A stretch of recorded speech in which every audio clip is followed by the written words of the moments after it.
and tonight I'm going to tell you the entire story of Julius Caesar. It begins in the cramped, noisy streets of Republican Rome and wends its way through battlefields in Gaul, storm-tossed seas full of pirates, glittering palaces on the Nile, and finally into a Senate house on a March morning that would change the ancient world forever.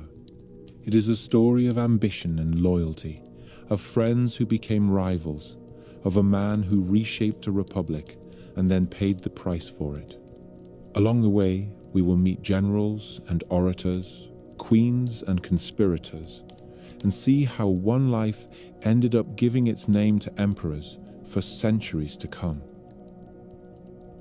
As always, I would really love to know where in the world you are listening from tonight. And if you enjoy these history videos, please consider liking and subscribing. It is the simplest way to support the channel, and it truly helps me keep bringing you more stories like this. Thank you for being here. And now, let's begin.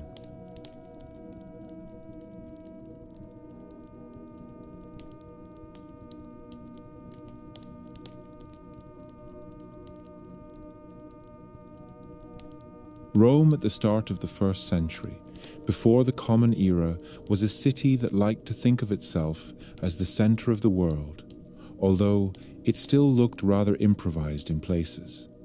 Streets twisted and climbed over the hills in ways that made little sense to anyone except the people who had always lived there. The Forum could be grand when the light caught the columns and statues just so, but step a little away from the main square and things became crowded, noisy, and a bit shabby. Behind many of the impressive names and titles, families were quietly worrying about debts, rivals, and the next election. It was into this busy and anxious city that a child named Gaius Julius Caesar was born, sometime in the high summer of the year 100 before the Common Era.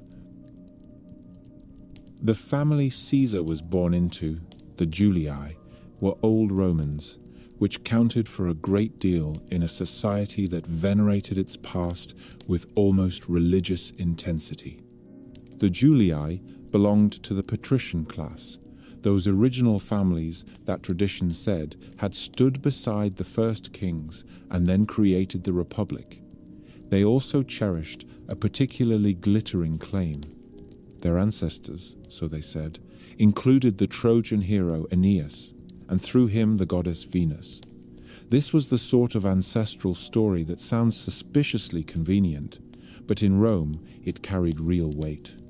To say that Caesar grew up in a house where the family line led back to a goddess is not much of an exaggeration.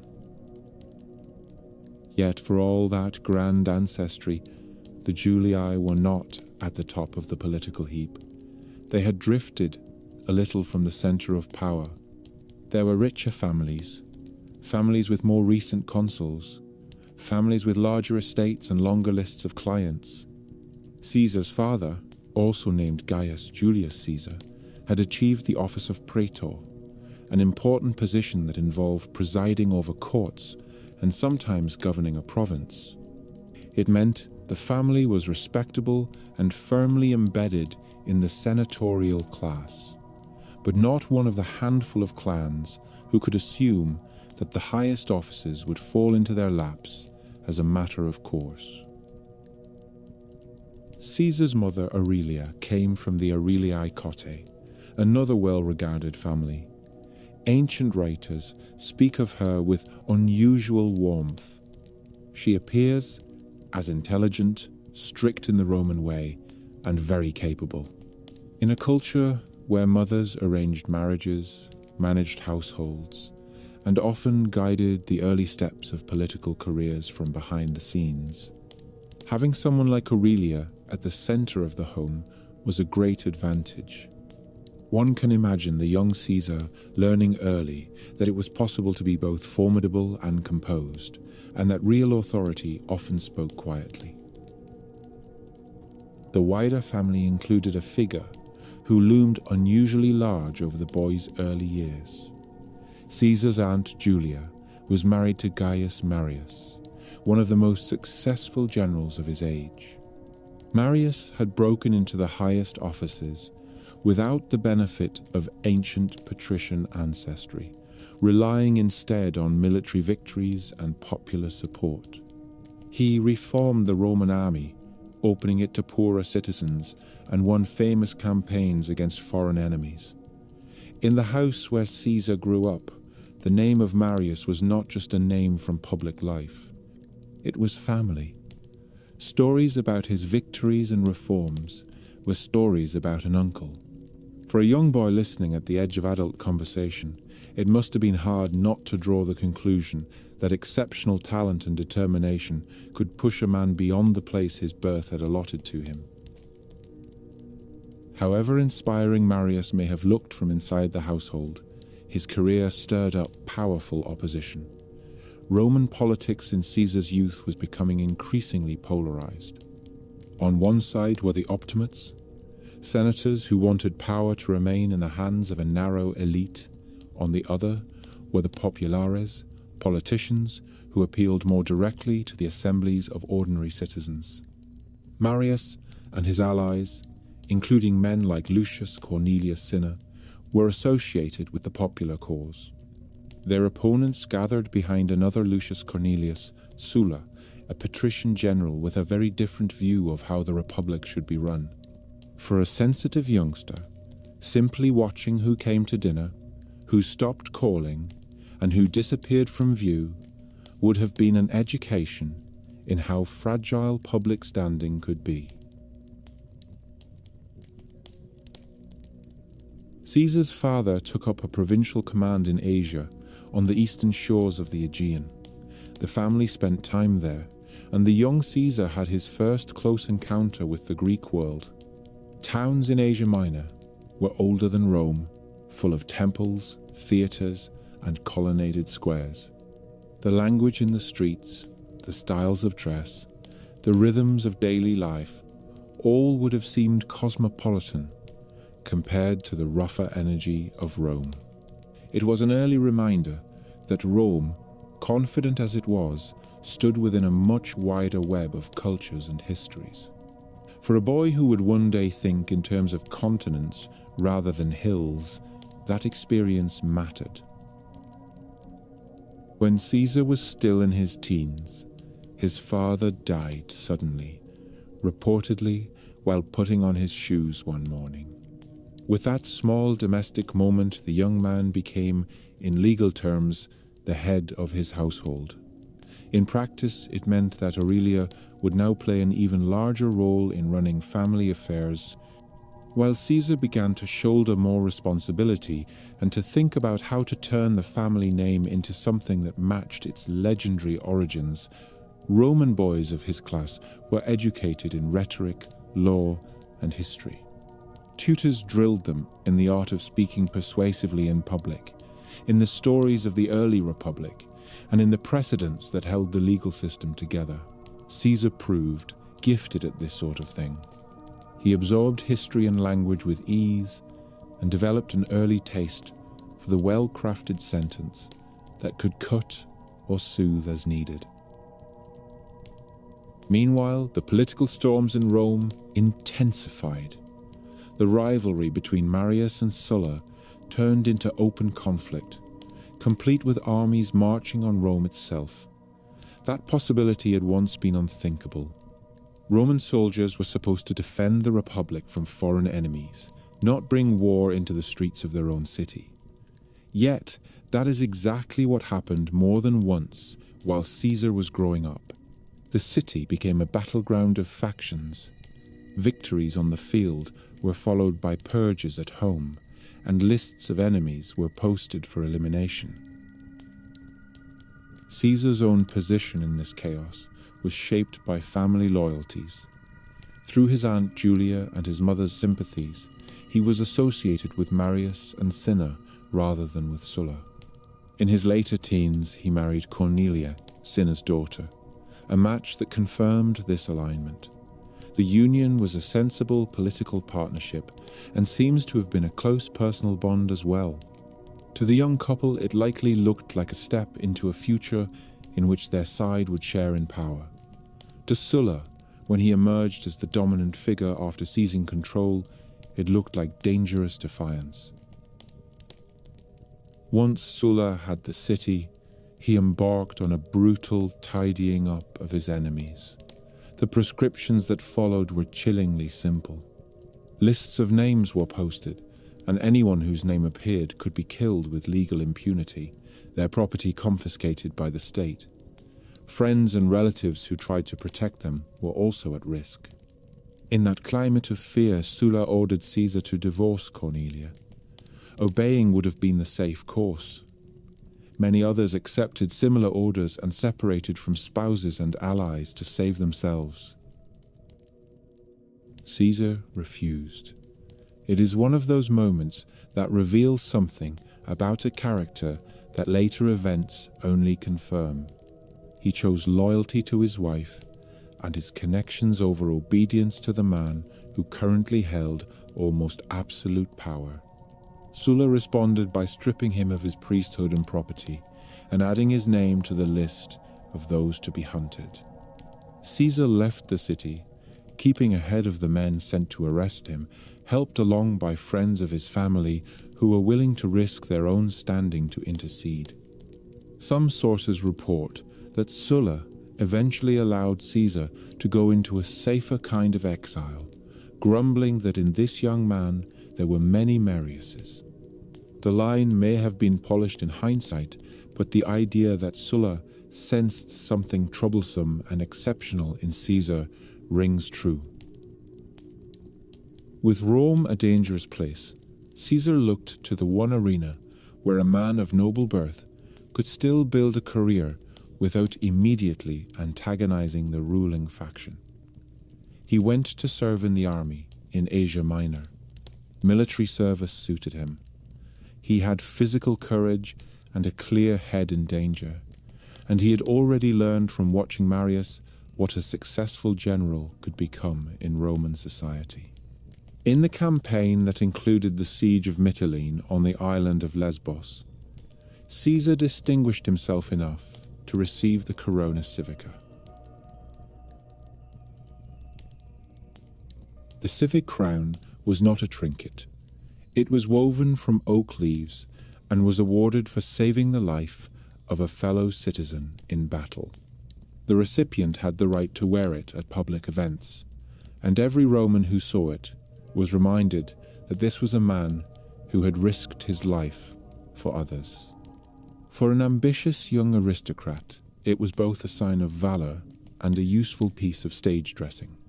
Caesar wore it in later years as part of a carefully crafted public image, but at the time it was also simply proof that he had faced real danger and not flinched. During his Eastern service, Caesar spent time at the court of King Nicomedes of Bithynia. Courts in the Greek East worked by different rules than the Roman Senate. They revolved around monarchy, pageantry, and the intimate circle of advisors around a king.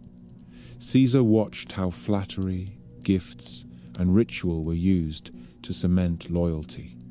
He provided assistance to Nicomedes on Roman business and sought favor in return. Later, Roman gossip turned this period into material for crude jokes, suggesting that Caesar had yielded too much to his royal host. The jokes may tell us more about the cruelty of political humor in Rome than about what actually happened, but they also hint at how carefully Romans monitored one another for any sign of softness or deviation from their own stern ideals. As time passed, Sulla retired from public life and then died. His arrangements for the Republic, designed to lock power securely in the hands of the Senate, could not completely suppress the tensions that had produced conflict in the first place. But they did ease the immediate climate of terror. Men who had fled returned cautiously to the city. Caesar was among them. He had proven himself as a soldier. He had survived proscription, and he was ready to begin the more delicate work of turning that experience into political capital. One of the main training grounds for such ambitions was the law court. Roman citizens flocked to trials, not only to see justice done, but also to watch skilled advocates perform. Caesar began to appear there as a prosecutor, taking on men accused of extortion in the provinces. This was not entirely altruistic. Corrupt governors were tempting targets, since they were resented by the communities they had plundered, and sometimes by rival senators at home. By attacking them, Caesar could pose as a champion of justice and at the same time show that he was not afraid to challenge powerful figures.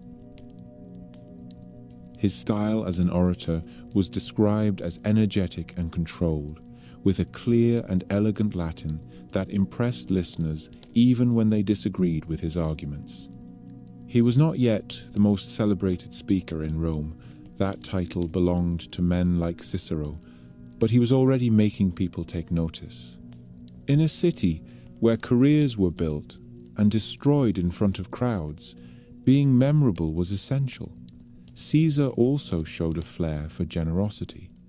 He supported lavish prosecutions, entertained allies, and quietly shouldered expenses that outstripped his income. In a culture where giving gifts and hosting events were central to politics, this generosity was both admired and worrying. It meant that by the time he reached his late 20s, he was already running up debts. Caesar understood that if he wanted to compete with the finest speakers and persuade voters in the noisy assemblies, he had to sharpen his skills even further. For that, many ambitious Romans went to the Greek world, where rhetoric had been studied for centuries as a serious art. Caesar planned to travel to Rhodes, an island famous for its schools of oratory, to study with Apollonius Molon, a respected teacher who had also instructed Cicero. It was a sensible next step. He had family name, military honor, a reputation beginning to grow in the courts, and a determination to make his voice carry farther and more effectively. So he prepared to leave Italy once more. The route would take him across waters that were busy not only with traders and official ships, but also with men whom Rome regarded as the enemies of all civilized people, bands who made a living by seizing anything that floated past and holding passengers for ransom. Caesar knew about them, of course. Every educated Roman knew that the Eastern Mediterranean was infested with pirates who had grown bold as Rome concentrated on its wars elsewhere. What he did not yet know was that these pirates were about to step directly into his story, and that he would come away from that encounter with one of the most striking episodes in a life that was already beginning to collect remarkable scenes. The journey that was supposed to be a simple sea crossing began well enough. Caesar left the Italian mainland with the brisk confidence of a man who had clear plans. The Mediterranean at this time of year could be pleasant rather than dangerous, and he had every reason to think of the voyage as a brief interval between stages of his own improvement. He wanted to refine his skills in speaking and argument, and the famed teachers on the island of Rhodes were the next step on that ladder. He had with him a modest retinue, some baggage, and the easy assumption that the world would more or less behave itself. Out on the water, however, other people were making a living in a very different way. The Eastern Mediterranean in the 70s, before the Common Era, was thick with pirates. The word can conjure up images of theatrical villains with parrots and eye patches, but the men who haunted those coasts were a more practical and unpleasant breed. They were often Cilicians, from the rugged shores of southern Anatolia, or a mixture of seafarers who had discovered that raiding was more profitable than fishing. They attacked grain ships, coastal villages, and rich travelers. Rome regarded them as pests and occasionally as a serious threat, especially when they disrupted the grain supply, but the Republican government had been busy with civil wars and rival generals. A great deal of loud concern had been expressed in the Senate, and much less had actually been done. The pirate trade flourished in the gap between Roman words and Roman action. Somewhere near the coasts that faced the island known as Pharmacusa, Caesar's ship sailed into the path of such a group. The exact details are lost, but the essentials are clear enough. Fast pirate vessels, with experienced crews, closed in on the slower merchant ship that carried Caesar and his companions. Armed men clambered aboard, and the usual short and ugly business followed. The crew and passengers were subdued. Those who looked valuable or who were clearly attached to someone valuable were kept. Others might be killed or left behind. That morning, Caesar discovered that he had joined the category of marketable property. Ransom was the core of this business. The pirates did not want to keep prisoners forever. The whole point was to identify people whose families or patrons could be persuaded to pay large sums for their safe return. When they understood that they had a young Roman aristocrat in their hands, the pirates began the standard routine. They suggested a ransom of 20 talents of silver. For most people, this would have been an astonishingly high figure. A talent was a weight of valuable metal, not a coin, and 20 of them represented a fortune that could ruin a small town. Caesar laughed at them. According to the ancient accounts, he was insulted by the figure. Did they not know who they had captured? He insisted that they raise the ransom to 50 talents. It is an extraordinary moment. The captive effectively negotiated a higher price on his own head. Behind the bravado, there was calculation. A man valued at 50 talents was a serious person. A man valued at 20 was simply expensive. Caesar was also confident that he could find people in the nearby cities who would produce such a sum.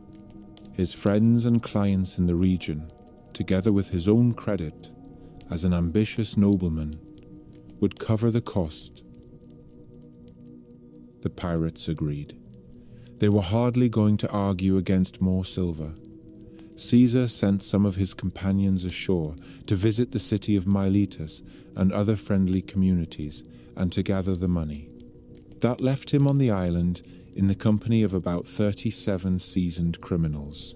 For most prisoners, this would have been the beginning of a miserable stretch of fear and boredom.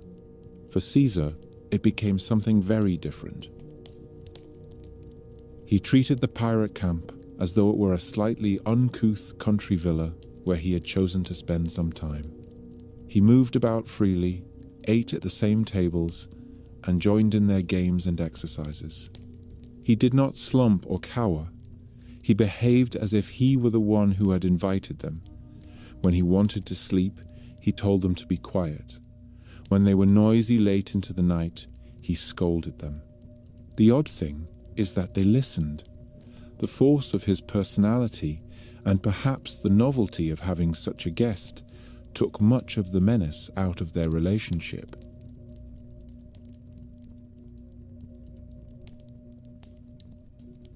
Caesar also did something very Roman and very characteristic. He used the time as an audience for his words. He wrote poems and speeches and then read them out loud to the pirates. They were, as you might imagine, not the most appreciative literary critics. When they failed to applaud or looked bored, Caesar called them ignorant and uncultured. This amused them more than it offended them. It was like having a particularly haughty guest at dinner who insisted on delivering after-meal lectures. The situation should have made him feel utterly powerless. Instead, he found a way to treat it as an odd sort of holiday. There was one part of his banter that the pirates did not take seriously enough. He told them repeatedly that when he was free, he would come back and catch them. He explained with great calm that he would have them crucified. The pirates laughed each time he said it. Romans regarded crucifixion as the ultimate public punishment for slaves and criminals, and the idea that a current captive would prescribe this fate for his captors sounded like a joke in very poor taste. Caesar, however, spoke in the manner of a man who was making a promise rather than a jest. The days stretched on.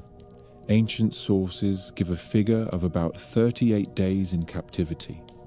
In that time he played at board games, composed, read, and apparently joined in physical drills. He kept up the conversation about his plans and his intention to take revenge. He observed the habits of these men at close range.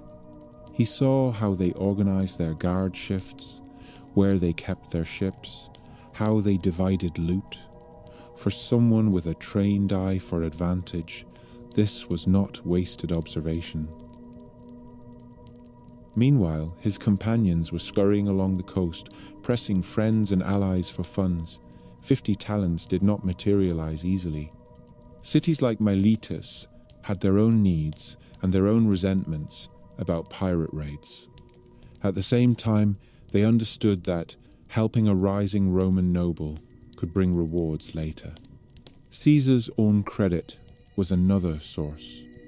Romans of his class often lived ahead of their means, borrowing against future success. The ransom for his own head would eventually become one more addition to a growing pile of obligations. At last the money was gathered. Ships arrived at the pirate base, heavy with sacks of silver. The bandits counted and weighed their treasure with pleased concentration. Caesar was released. There were probably handshakes of a sort, perhaps a last amused argument or two. One imagines laughter, a few rude jokes at the expense of the proud Roman who had spent more than a month as their guest. Then the ships parted and headed their separate ways. The pirates had their 50 talents. Caesar had his freedom. What the pirates did not entirely appreciate was that they had also equipped him with knowledge and fiery motivation. Once he was back among friendly communities, Caesar did not simply sink into a warm bath and make for Rhodes. He went to the authorities in the region, particularly the officials in the Roman province of Asia, and demanded ships and men. He argued that it was an embarrassment for Rome that these pirates operated so freely, and that an opportunity had presented itself to strike them while they were relaxed and scattered. It helped that the coastal cities were eager to see the pirates punished and their hoards confiscated. With a small flotilla hastily assembled from local vessels and crews, Caesar moved back toward the island where he had been kept. He knew the routes, the anchorages, and the daily routine of his former captors. He sailed with purpose and speed. When his ships appeared, the pirates were caught off guard. There were no carefully built fortifications on the island, only temporary shelters and moored vessels. The pirates scrambled to respond. But this time, the balance of surprise and force was on Caesar's side. His men boarded their ships, captured their crews, and rounded up those who tried to flee inland. The treasure that had so delighted the pirates a short time before now changed hands again. Caesar recovered the ransom that had been paid for his own release, along with other loot taken from earlier victims. The captured pirates were taken to the city of Pergamon and locked up while Caesar considered the appropriate next step. In Roman practice, captured pirates could be sold into slavery or executed. Crucifixion was a frequent choice for those regarded as enemies of the peace and order of the Mediterranean.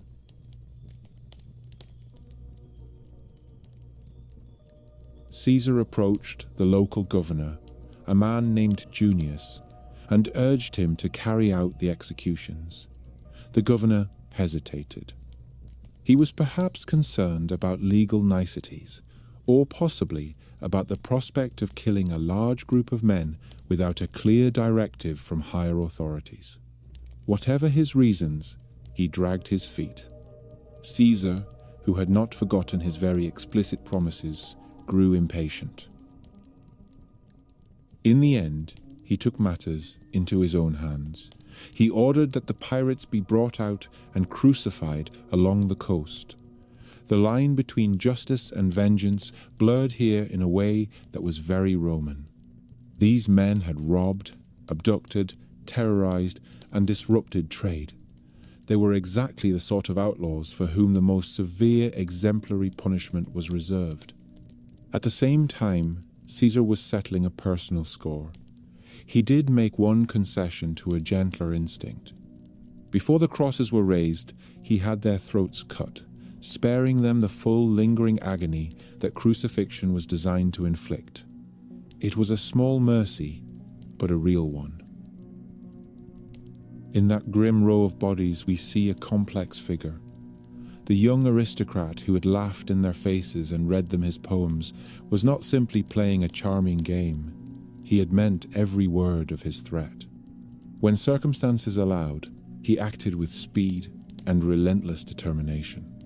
He could show courtesy and even generosity, but if he believed punishment was deserved, he did not hesitate to make it both certain and spectacular. News of all this spread quickly through the coastal communities and back toward Rome. Tales of the captured pirates and the young Roman who had turned the tables on them were the sort of story that merchants and sailors enjoyed telling. In Rome itself, senators and equestrians heard that Gaius Julius Caesar had not only survived capture, but had organized a private naval campaign and delivered justice in a way that the official authorities had repeatedly failed to do. It was the kind of exploit that began to set him apart from a crowd of other ambitious men. The episode had other practical outcomes. By recovering the ransom money and other treasure, Caesar eased some of the financial strain that his debts and ambitions had already begun to produce. He was still far from wealthy on the scale of the great magnates, but he had shown that he knew how to turn a disaster into an opportunity. It was also a vivid lesson in the limits of Roman power as it was currently organized. The fact that a private individual could gather ships, hunt down pirates, and deal with them, while governors hesitated and the Senate equivocated, underlined the gap between Roman claims and Roman performance. When Caesar at last continued his journey to Rhodes, he arrived not as a shaken survivor of an ordeal, but as someone who had added a dramatic chapter to his own story. He settled into the rhythm of study under Apollonius Molon, listening to lectures about structure, rhythm, and persuasive argument. Day after day he practiced the art of speaking with clarity and force, shaping his voice into an even sharper instrument. In the evenings he must have found time to retell his adventure at sea to fellow students and curious locals, perhaps with a dry smile at the memory of pirates who had been bored by his verses. The island of Rhodes offered him what he wanted, which was a place to refine the skills that would allow him to stand before the people of Rome and bend their attention in the direction he chose. Behind his learning, however, lay the knowledge that he had already faced danger with a sort of amused daring, and had answered it with calculated violence. Those who met him in those classrooms and courtyards were in the presence of a man who had learned early that the world rarely behaves, and that when it does not, a person with courage, quick thinking, and a streak of ruthlessness can sometimes shape events rather than simply endure them. In time, the call of Rome and of public life grew too strong to ignore.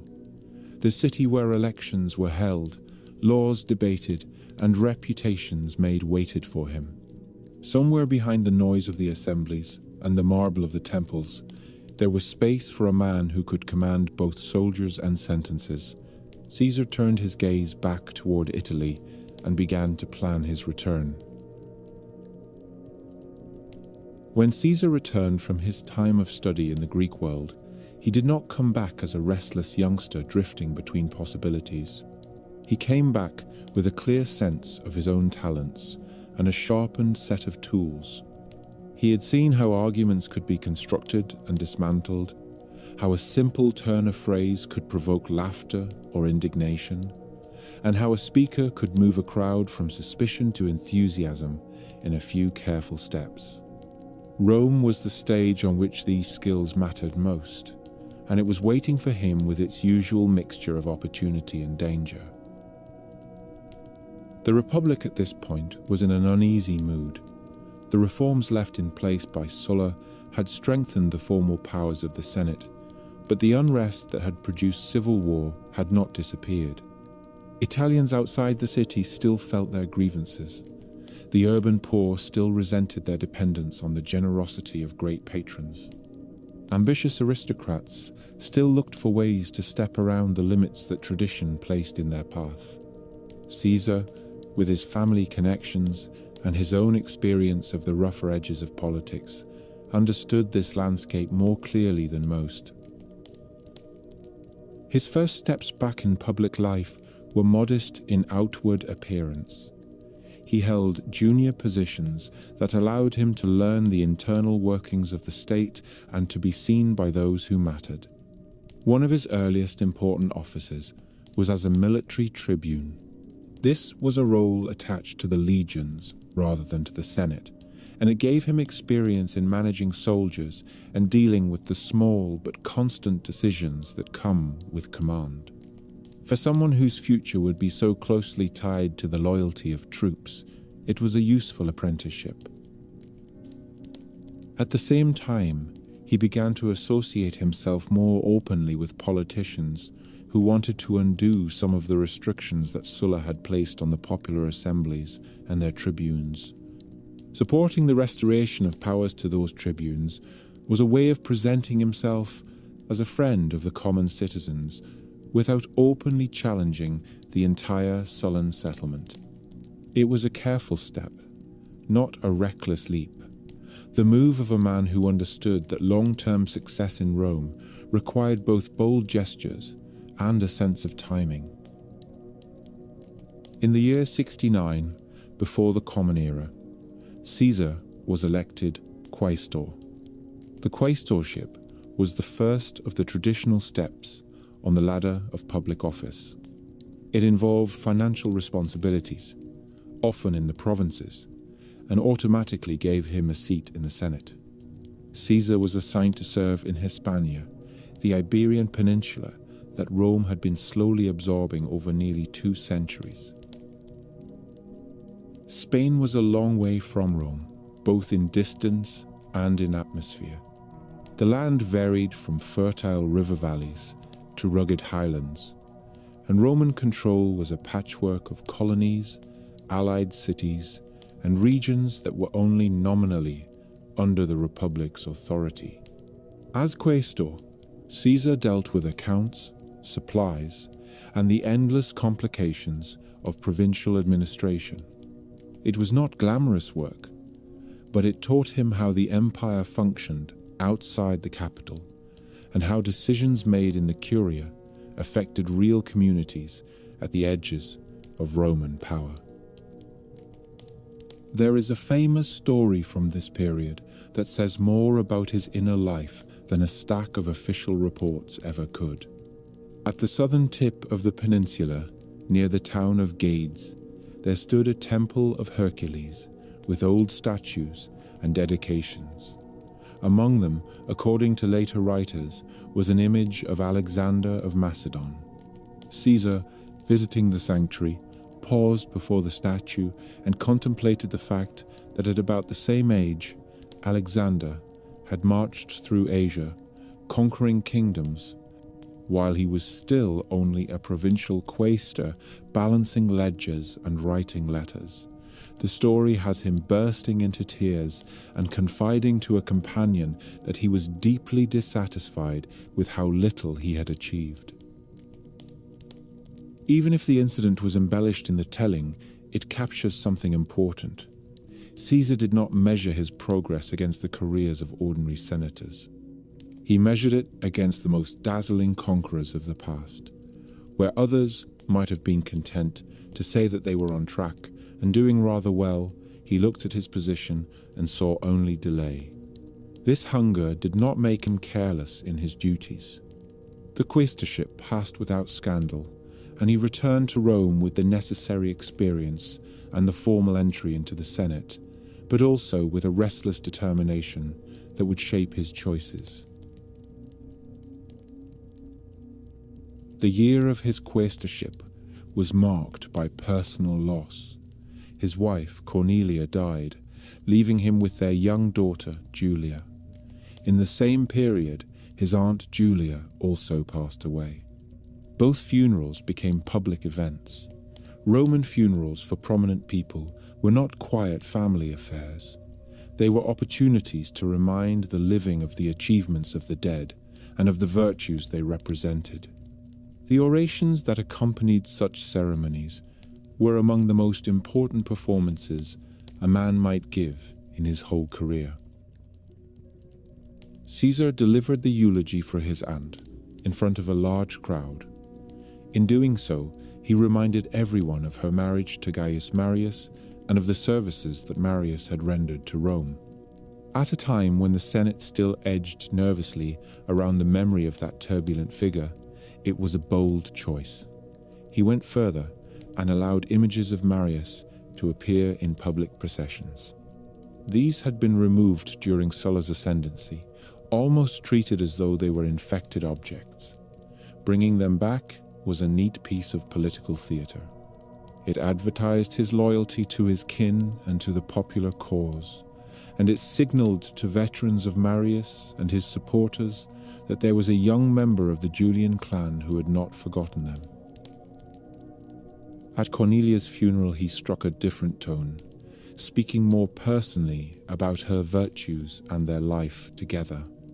The speech touched many listeners and helped create an image of Caesar as a man capable of genuine feeling as well as ambition. In a culture that valued the ideal of the devoted husband and father, despite the rather flexible reality in many lives, this mattered. The public saw not only a clever prosecutor and rising senator, but also a widower who could speak movingly of his loss. After a suitable interval, he remarried. His new wife, Pompeia, was a granddaughter of Sulla through marriage into the Metellus family. On paper, this looked like an attempt to mend fences with elements of the conservative aristocracy. The union linked him to another network of influence and further entangled him in the complex web of Roman kinship. Socially, he moved comfortably in the circles of the elite, attending dinners where political deals were floated in between discussions of Greek philosophy and the merits of different vintages of wine. In the mid-60s, before the Common Era, he ran for the office of aedile and won. There were two types of aediles, and Caesar attained the curule aedileship, which carried higher status and greater expectations. Aediles were responsible for public buildings, markets, and most notably in the eyes of the populace, the organization of games and festivals. It was an excellent role for someone who understood the power of spectacle and who was willing to spend money he did not yet have. Caesar embraced the possibilities with enthusiasm. He put on games that people remembered for years. There were lavish processions, exotic animals in the arena, generous distributions of food, and elaborate decorations in the forum. He adorned the public spaces with so many garlands and temporary structures that people joked Rome had never looked so festive. All of this made him immensely popular among ordinary citizens, who were always delighted with free entertainment and treats. It also impressed many equestrians and lesser nobles who saw in him a man who knew how to win hearts. The cost was enormous. To pay for these extravagances, Caesar borrowed heavily. Creditors in Rome were not sentimental. They lent because they expected that the borrower would one day be in a position to repay them with interest and favors. In effect, he was betting that his future political success would be rich enough to cover the debts he was piling up. This was a common gamble among ambitious politicians, but few pushed it as far as he did. By the end of his aedileship, he was deeply in the red, though his public reputation had risen considerably. He also used the aedileship to continue the careful rehabilitation of the popular cause. During one set of games, he arranged for trophies associated with Marius's victories to be displayed once more in public. Older citizens who had served under that general, and younger men who had grown up on stories of his campaigns, reacted with unexpected emotion. They cheered, wept, and shouted Marius's name. The more conservative senators scowled, but the move could not be openly condemned. After all, Marius had defended Rome from foreign enemies. To criticize the memory of his success was to risk looking unpatriotic. 2 years later came a contest that would show just how far Caesar's ambition reached, and how skillfully he could mobilize support. In the year 63, he stood for the position of Pontifex Maximus, the chief priest of Rome. This was not simply a religious honor. The holder of the office lived in an official residence on the Forum and presided over many sacred rituals that touched every aspect of public life. The post was generally expected to go to an older, more established figure. In this case, Caesar's rivals were experienced and respectable men who no doubt assumed that the young aedile was aiming too high. Caesar campaigned with relentless energy. He appealed to every class he could reach, promising traditional piety to the devout and generous patronage to the ambitious. There are stories that his mother Aurelia helped organize canvassing, welcoming long lines of potential supporters into their house. He is said to have told friends that he would either return home as chief priest or not at all, meaning that the level of debt he had taken on to fund his campaign made any lesser outcome ruinous. On the day of the vote, to the surprise and dismay of many in the Senate, he won. He took up residence in the official house, a central and very visible location that made him almost a permanent feature of the Roman public scene. The victory confirmed what some had begun to suspect. This was not simply a clever and entertaining aedile. This was someone who could reach into the heart of Roman society and gather followers even against older and more established competitors. His tenure as Pontifex Maximus began in a year already filled with drama. That same year, the failed patrician Lucius Sergius Catilina, better known as Catiline, launched a conspiracy to seize power by violence. When the plot was uncovered, the Senate met in anxiety to debate what should be done with the conspirators who had been arrested in the city. Cicero, serving as consul, revealed the evidence and demanded strong measures. Cato the Younger argued vigorously for execution, insisting that the Republic must defend itself decisively. Caesar, speaking in the Senate, took a different line.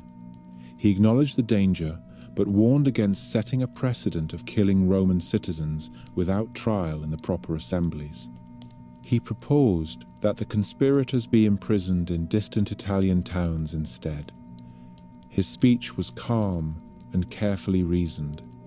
Some thought he was motivated by genuine concern for legality and mercy.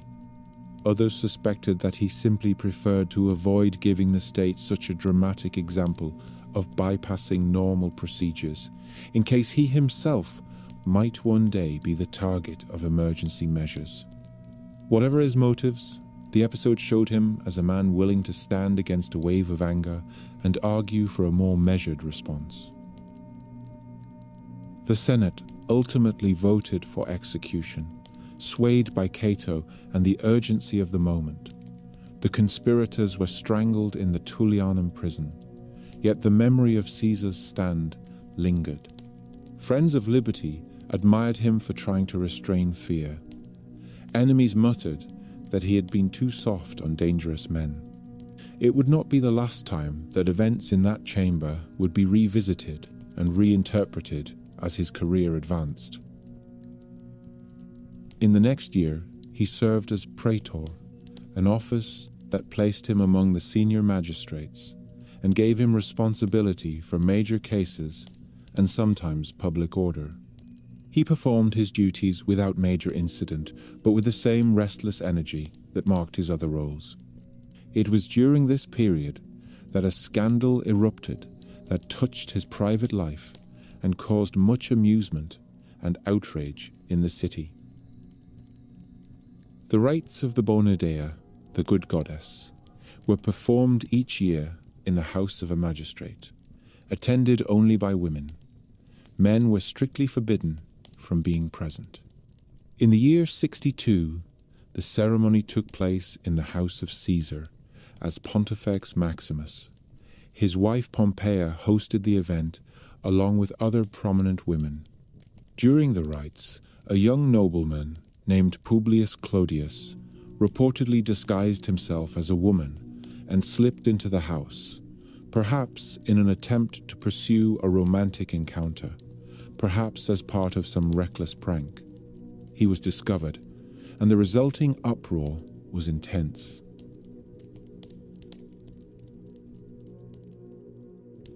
Religion, politics, and scandal made a potent mixture. Clodius was prosecuted for sacrilege.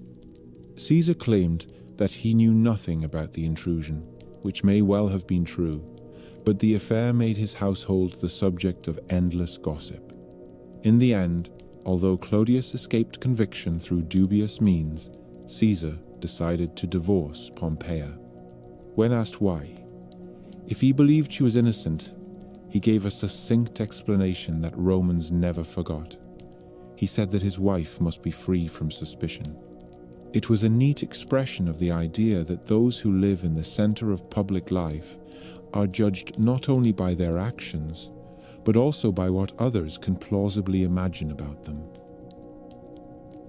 Soon after his praetorship, Caesar received the governorship of Hispania Ulteria, further Spain. This province covered large areas in the south and west of the peninsula, and was rich in resources but still restless under Roman control. For Caesar, it offered several attractive prospects at once. A provincial command could yield military successes, which translated into prestige, and it could also provide income through legitimate taxes and, if one was less scrupulous, through the lightening of burdens in exchange for offerings. There was a complication. His debts in Rome were so extensive that his creditors initially tried to block his departure, fearing he would simply vanish into the provinces. It was only when Marcus Licinius Crassus, one of the wealthiest men in the city, stepped in as guarantor that Caesar was able to leave. Crassus's decision to back him was an early sign of an alignment that would have far-reaching consequences. For now, it meant that Caesar could join his new command with a sense of relief and obligation. In Spain, he moved quickly. He resolved outstanding disputes, enforced Roman authority where it had become lax, and led expeditions against tribes that had grown too bold. He won battles, took towns, and acquired enough victories to qualify for a formal celebration known as a triumph. A triumph was the highest military honor a Roman commander could receive, involving a spectacular procession through the city with captured enemies and spoils on display. As his term ended and he prepared to return to Rome, Caesar asked the Senate for permission to delay entering the city so that he could keep his command and his troops outside the sacred boundary, which was necessary to secure a triumph. At the same time, he wanted to stand for the consulship, the highest annual office in the Republic. Roman law required candidates to be physically present in the city. The two desires could not be reconciled under existing rules. Faced with this dilemma, he made a choice that revealed his priorities. Rather than cling to the chance of immediate military glory, he abandoned the claim to a triumph and crossed the boundary to present himself as a candidate for consul. Civil office was the key to longer-term influence. He could seek more triumphs later if he managed to secure the highest magistracies. It was a classic example of his willingness to sacrifice short-term spectacle for a greater strategic gain. By the time he entered the contest for the consulship of 59, Caesar had assembled a remarkable collection of advantages. He was head of an ancient family with divine legends attached to its name. He had the moral authority of the chief priesthood. He had a record of competent administration and successful command in Spain. He had cultivated the goodwill of the urban masses through games and public generosity. He had ties to the followers of Marius, connections to the Metellus clan, and the financial backing of Crassus. There remained another towering figure on the Roman stage, Gnaeus Pompeius, known as Pompey, whose victories in the East had made him the great darling of the moment. Pompey had his own frustrations with the Senate, which had been slow to ratify his arrangements and settle his veterans. Caesar saw that his own ambitions and Pompey's needs might fit together very neatly, especially if someone could provide the wealth and influence to knit such a partnership tightly. The idea of a new kind of political alliance was beginning to take shape, an understanding between men who might otherwise have been rivals. It would soon alter the balance of power in the Republic in ways that no one, not even those three men, could fully control. By the time Caesar returned from his command in Spain and set his sights on the consulship, Roman politics resembled a crowded dining room in which half the guests were arguing and the other half were pretending not to listen. The Senate wanted to preserve its dignity. The equestrian class wanted their investments protected. Veterans wanted land, and ordinary citizens wanted grain and a sense that someone in authority knew what they were doing. Over all of this hung the presence of two very rich and very powerful men who did not particularly like each other. One of them was Gnaeus Pompeius, whom everyone called Pompey. He had made his name very early, first in the civil wars and then in campaigns across the Mediterranean and the East. He had cleared the pirate problem with breathtaking speed and pushed Roman influence deep into Asia, settling kings, founding cities, and marching home to a thunder of applause. He was popular with the people and adored by his soldiers, but he had an awkward relationship with many senators who admired his victories and distrusted his power in roughly equal measure. The other was Marcus Licinius Crassus. If Pompey had glory, Crassus had money. He was renowned as the wealthiest man in Rome. He had made his fortune in property, careful loans, and the sort of business arrangements that quietly turned disaster into opportunity. During Sulla's time, he had bought confiscated property at knockdown prices. He ran a private fire service that had a curious habit of negotiating to buy a burning building while it was still on fire. He had also commanded troops and shared in the defeat of the slave uprising led by Spartacus, but his military record did not shine as brightly as Pompey's. There was a lingering rivalry between them, made worse by the way the public and the Senate often spoke of them as if they were two halves of a single problem. Both men had grievances. Pompey wanted land grants for his veterans, an official confirmation of the arrangements he had made in the East, particularly new settlements and royal alliances.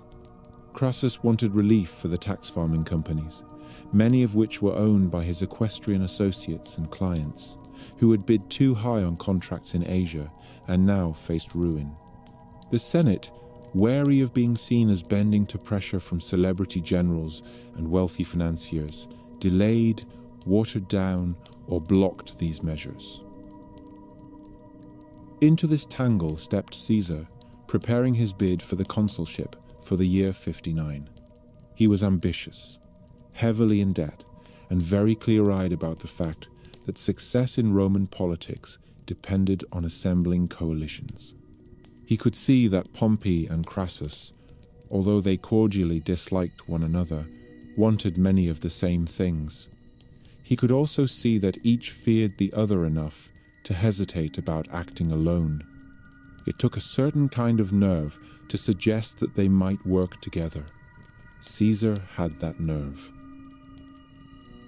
He began by speaking with each man separately, listening more than he talked, and discovering that behind their rivalries, they both shared a sense of being obstructed by a stubborn group of senators. Then he made the rather simple suggestion that if they aligned their interests instead of rubbing them together, they would be almost impossible to resist. If Crassus brought his wealth and influence, Pompey brought his army of veterans and prestige, and Caesar brought his talent for speaking and his access to the popular assemblies, they could control elections and legislation in a way that no single individual could manage. There was no formal treaty, no carved stone recording the terms. This was a private understanding among three men who knew how much they could gain and how much they might risk. Caesar secured their agreement that they would support his candidacy for consul, and that, once in office, he would see to it that Pompey's settlements and veterans would be taken care of, and that Crassus's allies would receive financial relief. In return, they would back his request for a substantial provincial command once his term ended, something large enough in scope to allow him to build a power base of his own. Later, historians would call this informal alliance the First Triumvirate, using a grand title that makes it sound like an official constitutional body. At the time, it was nothing of the sort. It was simply a pact, known to those who needed to know and suspected by many others, that three leading figures in Roman public life would act together. It succeeded in one of its first aims. Caesar won the election and became consul for the year 59. His colleague in that year was Marcus Calpurnius Bibulus, a staunch conservative who, judging from the way the year unfolded, must often have felt as if he had been invited to a party, only to find everyone else. There was part of a different family. The consuls were meant to cooperate in leading the government. Caesar had other ideas. He saw the consulship not as a chair to share, but as a platform from which to push through the promises he had made and to launch his own longer-term plans.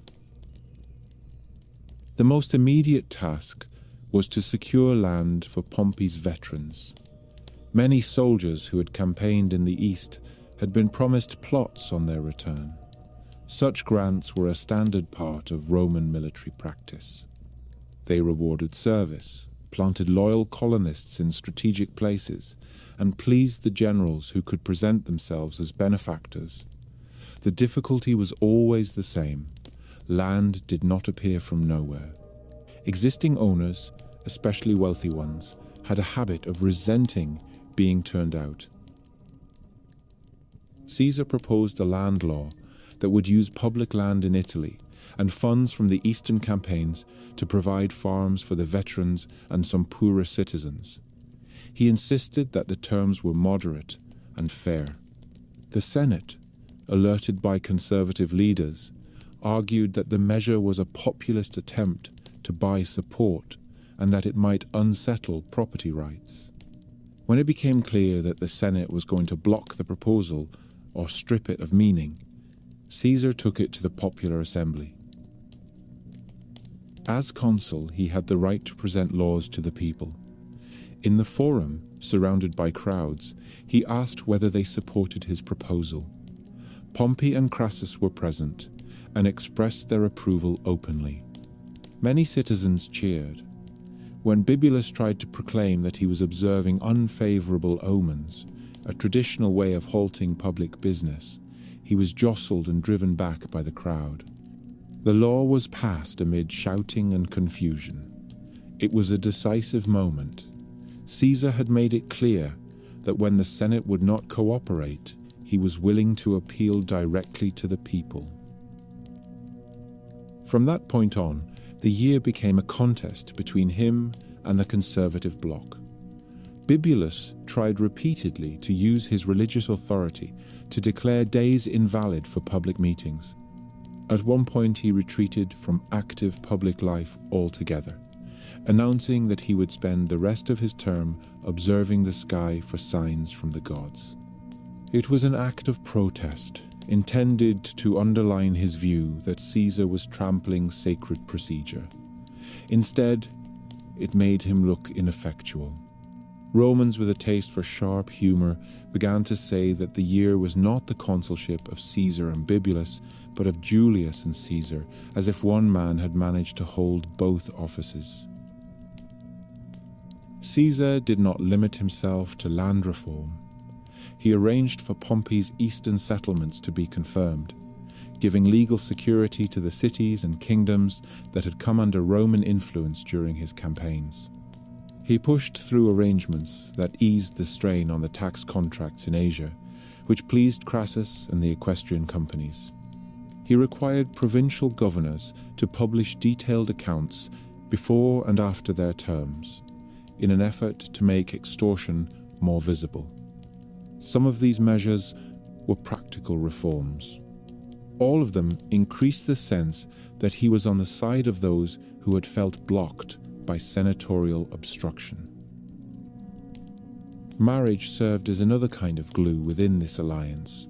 Caesar arranged for his only child, his daughter Julia, to marry Pompey. The match surprised many, since Pompey had been expected to marry into another powerful clan for strategic reasons of his own.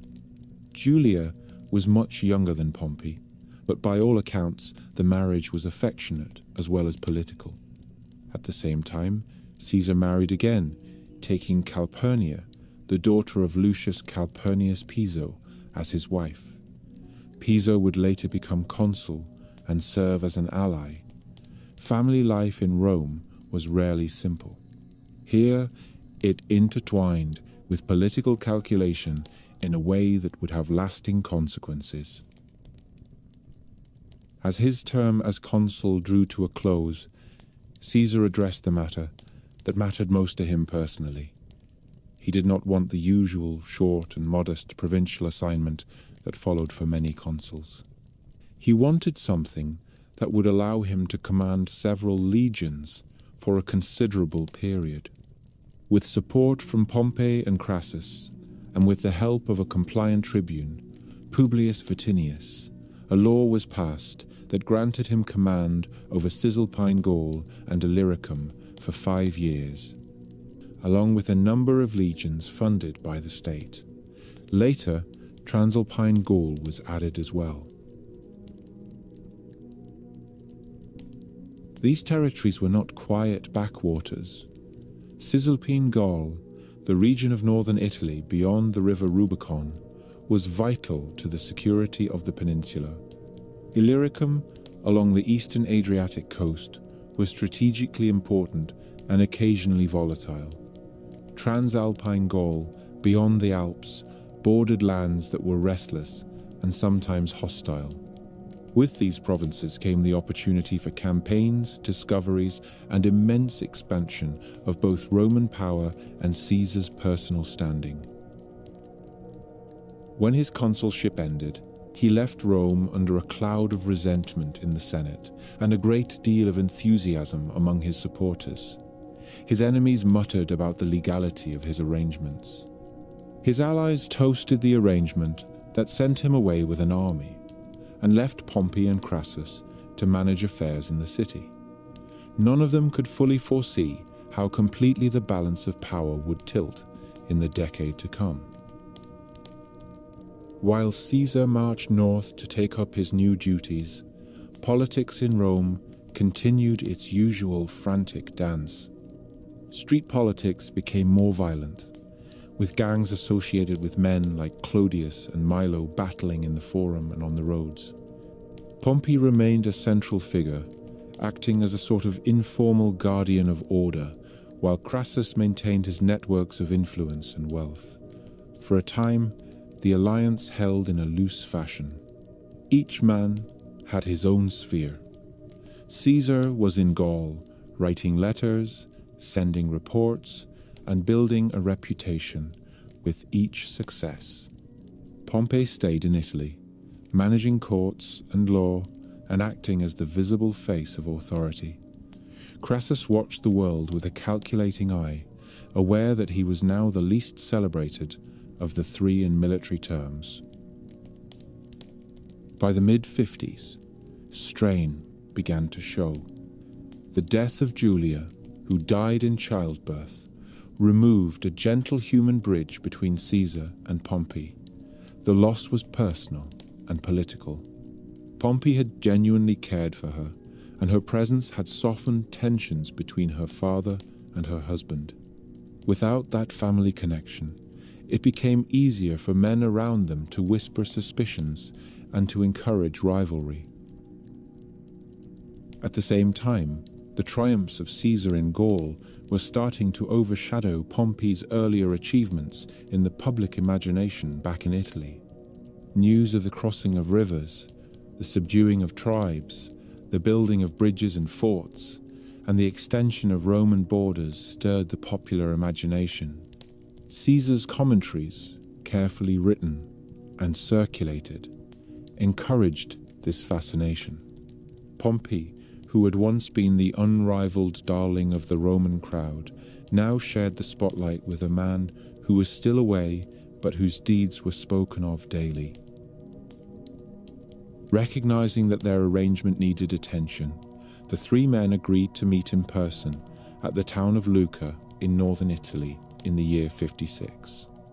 The meeting drew so many senators and equestrians that it resembled a traveling capital. The message was plain. These three could still gather most of the significant players of Roman public life around a single table if they wished. At Lucca, they renewed their understanding. Caesar's command in Gaul would be extended, securing his position there for another term. Pompey and Crassus would stand for the consulship together and, if elected, would use their time in office to grant themselves substantial provincial commands afterward. Pompey was to receive the Spanish provinces, which he could govern through legates while remaining in Italy, and Crassus would be given Syria, with its wealth and its border with the Parthian Empire. The plan made sense on paper. It offered all three men fresh opportunities and kept them aligned. In practice, it also increased the scale of the potential disaster. Caesar would grow more powerful in Gaul. Pompey would control the resources of Spain. Crassus would have a chance to win the kind of military glory that he had always envied in others. At the same time, each would become more dependent on the others not turning against him. Pompey and Crassus did indeed win the joint consulship for the year 55. They passed measures that extended Caesar's command and secured their own provincial assignments, though not without facing violent opposition in the streets and bitter debate in the Senate. For Crassus, Syria held the promise of enormous profits and a stage on which to outshine even Pompey if he could win a spectacular victory against the eastern power of Parthia. He set out with a large army, full of optimism and confidence. The Parthian Empire, heir to earlier Eastern kingdoms, was not a trivial opponent. It was skilled in cavalry warfare and had its own proud traditions. The campaign that followed did not go as Crassus expected. At Carrhae, in the flat country, near the Mesopotamian frontier, his army was drawn into a battle that played to Parthian strengths.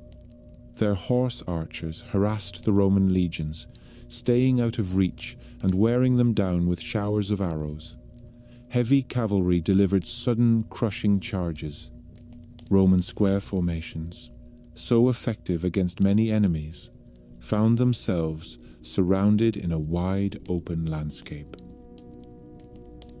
The result was a disaster. Crassus's son Publius, who had shown considerable promise as a commander, was killed, and his head was displayed by the Parthians to demoralize the Romans. Crassus himself was eventually killed during a parley that turned violent. Thousands of Roman soldiers were captured, some of whom were later rumored to have been settled far away on eastern frontiers. The Parthians captured legionary standards, the symbolic eagles that represented the honor of the units. The loss of those standards stung the Roman psyche for decades. Crassus's death removed one of the three supports from the alliance. What had been a triangle became a line between Caesar and Pompey, with the memory of their absent partner hovering over every decision. In Rome, the news of the defeat at Carrhae shook confidence. People who had regarded these three as almost foolproof discovered that one of them could make a mistake, from which there was no recovery. At the same time, the political climate in the city deteriorated. Street violence between rival gangs reached such levels that the Senate turned to Pompey to restore order. In the year 52, after the death of Clodius, in a brawl on the Appian Way, riots erupted, and the Senate took the unusual step of appointing Pompey as sole consul for a period. It was a sign of trust and desperation. Officially, he was meant to act as a stabilizing force and then step back into the normal pattern of dual consulship.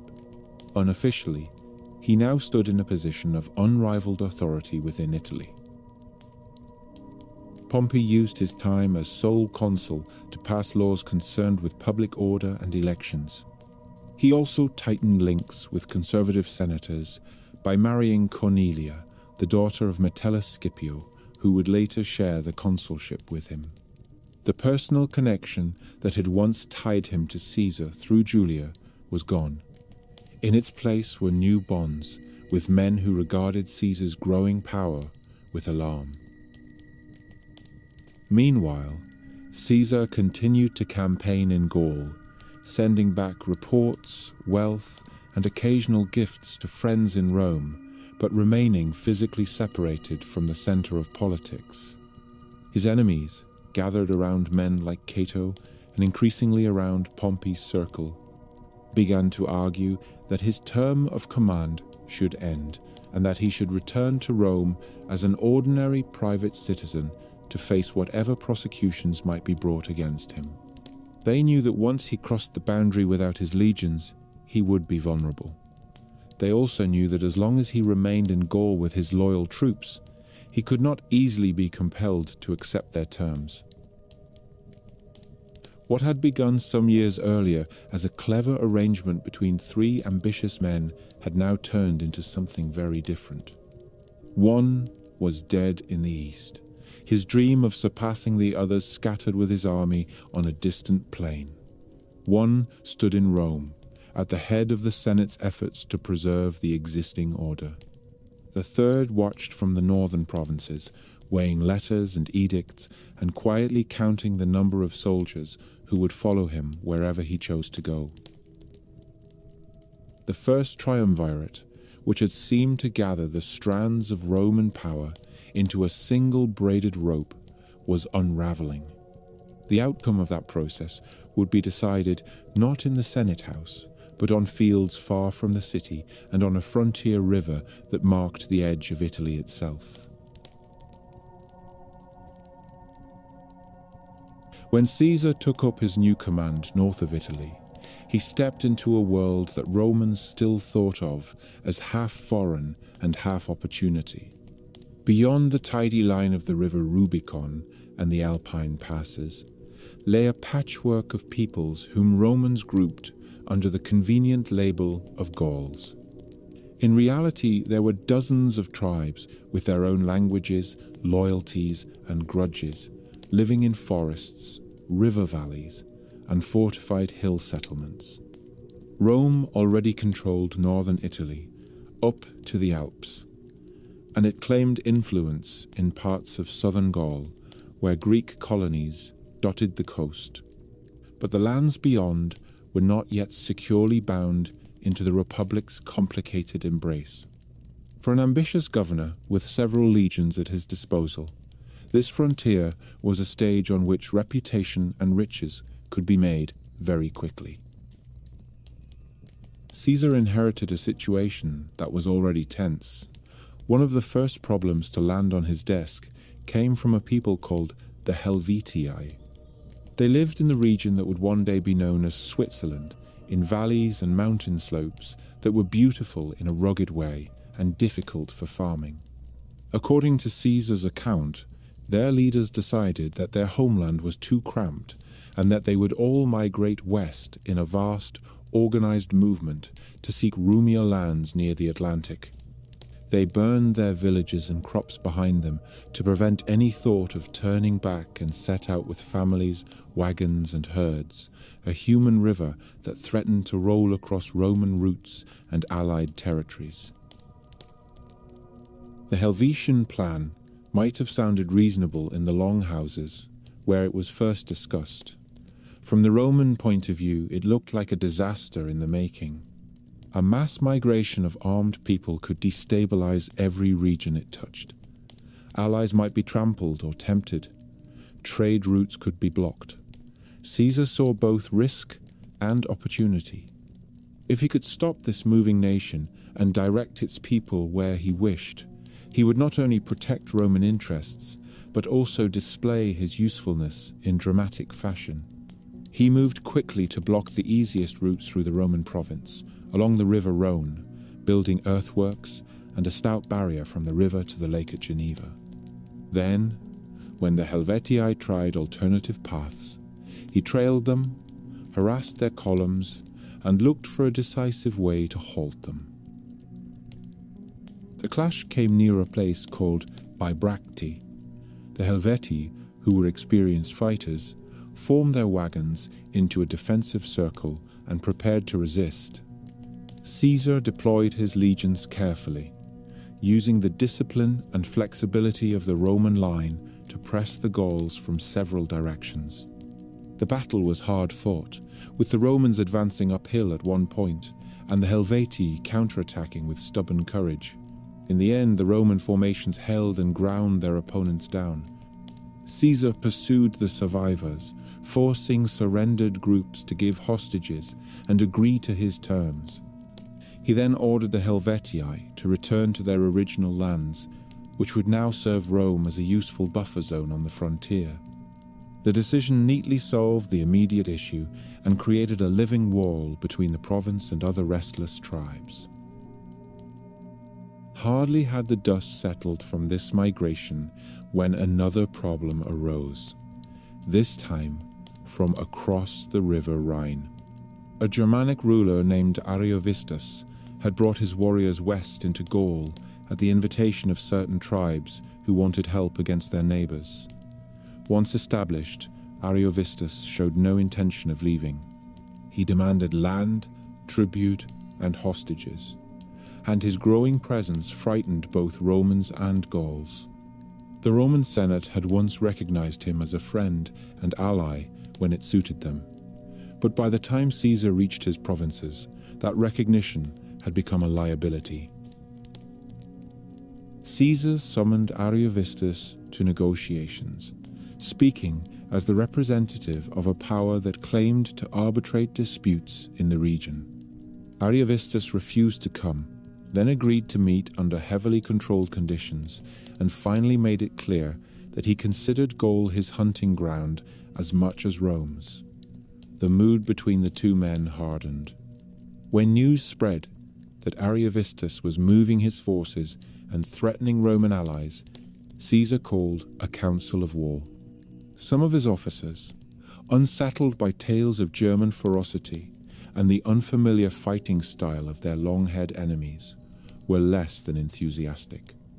Caesar responded with one of those brisk addresses that appear in ancient histories, promising that he would march even with a single legion if necessary. Pride and shame did their work. The legions moved. The battle with Ariovistus took place near the Upper Rhine. The Germans had their families with them and fought with the determination of men who know there is no safe place to retreat. The Romans advanced in their usual ordered ranks, shields overlapping, standards bobbing above the lines. The Germans charged with terrifying energy, but their formations were less disciplined than those of the legions. And once the initial impact was absorbed, Roman training and flexibility began to tell.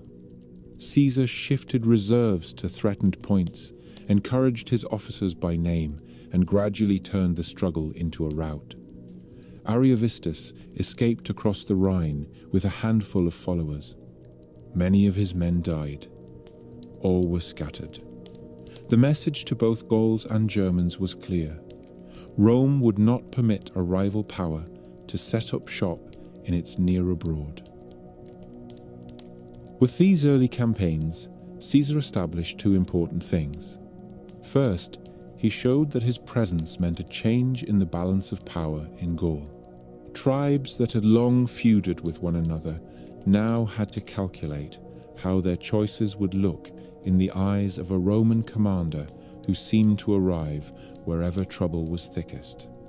Second, he began to create the story of these events in his own words. During the winters, when the snows and rains made large campaigns impractical, he dictated detailed accounts of his operations, later known as his commentary on the war in Gaul. The opening sentence of that work famously divides Gaul into three parts, and in a typically neat flourish, note that one of those parts is inhabited by people whom the Romans call Gauls and others call Celts. It was more than simple geography. It was a literary curtain rising on a long performance in which he was both actor and narrator. The next phase of the war drew him north toward the peoples collectively called the Belgae. In his own words, they were the bravest of the Gauls, which was both a compliment and a warning. They lived in what is now roughly Belgium and parts of northern France, in a landscape of rivers, marshes, and forests. Several of their tribes joined together in a large coalition when they realized that Roman presence on their borders would soon become Roman demands. Caesar gathered his legions and advanced to meet them, building fortified camps at the end of each day's march, as Roman armies always did, and making careful use of scouts and intelligence. One of the early major clashes took place near the river Ain. There the Belgae tried to force the Romans into a disadvantageous position, attacking across marshy ground and threatening a bridge that was crucial to Caesar's supply line. He responded by digging trenches, throwing up small forts, and using a mixture of infantry and cavalry to blunt their attacks. The battle lasted long enough to test his command structure thoroughly. In the end, when the Belgae realized that they were not going to break the Roman line and that their own supplies were running low, they dispersed. Caesar pursued them tribe by tribe, accepting some surrenders and storming other positions where the defenders insisted on resisting. Among the more dramatic episodes in this northern campaign was the siege of a people called the Aduatuci, who had retreated into a stronghold on a hill. Confident in the strength of their walls and height, they mocked the Roman engineers as they began to build ramps and towers. It was a typical Gallic habit to rely on the natural strength of high ground, and a typical Roman habit to treat hills as temporary inconveniences that could be shaved away with wood, earth, and sweat. Slowly, the Roman siege works crept closer. When the Aduatuci finally saw the tall towers being rolled against them, they offered surrender, then attempted a night attack to break out. It failed. The stronghold fell, and Caesar distributed the survivors among his allies and soldiers as captives. It was a harsh conclusion, and his own account of it is cool and matter-of-fact. While these ground campaigns unfolded, Caesar also discovered that not all problems in Gaul could be handled by the same formula of march, entrench, and fight. On the Atlantic coast lived a group known as the Veneti, skilled seafarers who controlled important harbors and trade routes. They used sturdy, high-sided ships that were better suited to the rough Atlantic waters than the lighter vessels of the Mediterranean. When they resisted Roman demands and took Roman envoys prisoner, Caesar had to improvise. He ordered one of his legates, Decimus Brutus, to build a fleet that could match the Veneti at sea. The naval battle that followed off the coast of Brittany showed Roman adaptability. The Veneti's ships had tough leather sails and strong rigging, which made them resilient but less nimble. The Roman crews devised hooks to grab and sever the rigging lines, collapsing the enemy sails and leaving their ships dead in the water. Once immobilized, the proud vessels were boarded in close combat, where Roman infantry excelled. The defeat of the Veneti did more than remove a rebellious tribe. It sent a signal along the coast that the newcomers from the south were willing to learn new crafts and fight on any element that was required. Caesar was not content with securing obedience on one side of the Rhine. At least part of his mind was always on the broader map. Having driven Ariovistus back, he decided to cross the river himself in a demonstration that would impress both friends and potential enemies. Rather than relying solely on boats, he had his engineers construct a timber bridge over the fast-flowing water. The project was as much an exhibition as a practical measure. Huge piles were driven into the riverbed, beams laid across, and the structure completed in an astonishingly short time. His legions marched over, spent several days moving through the territory of nearby Germanic tribes, made their presence very clear, and then withdrew. The bridge was dismantled behind them. The message was simple and, in its way, courteous. Rome could come over whenever it wanted, but at the moment, it chose not to stay. If the Rhine invited Caesar to look east, the narrow sea beyond Gaul drew his eyes in another direction. Across that water lay Britain, an island known to Greeks and Romans more from travelers, tales, and trade rumor than from direct experience by large armies. There were trading links through Gallic middlemen, and some Gallic tribes had ties with their cousins across the sea. For Caesar, exploration and prestige mixed smoothly. A limited expedition would punish those Britons who had aided his Gallic opponents, show Roman reach, and provide material for future boasting.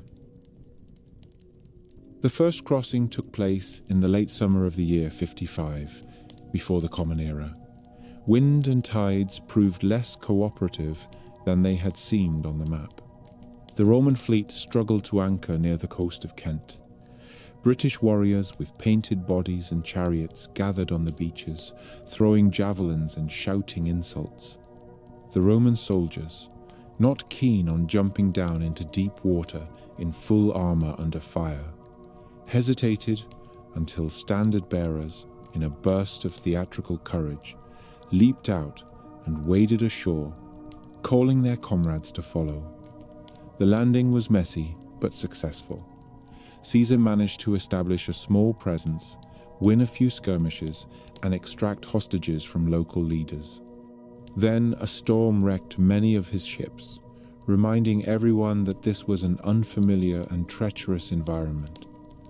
After some hurried repairs and negotiations, he withdrew to the continent. He was not satisfied. The following year he returned with a larger fleet and more cavalry. This time he pushed farther inland, forcing more tribes to submit and give hostages. He noted the dense forests, the different customs, and the use of iron currency, rings, instead of conventional coinage among some groups. Yet he did not try to hold territory permanently. The weather, supply difficulties, and the constant need to maintain control in Gaul made a permanent conquest unrealistic. Still, the fact remained.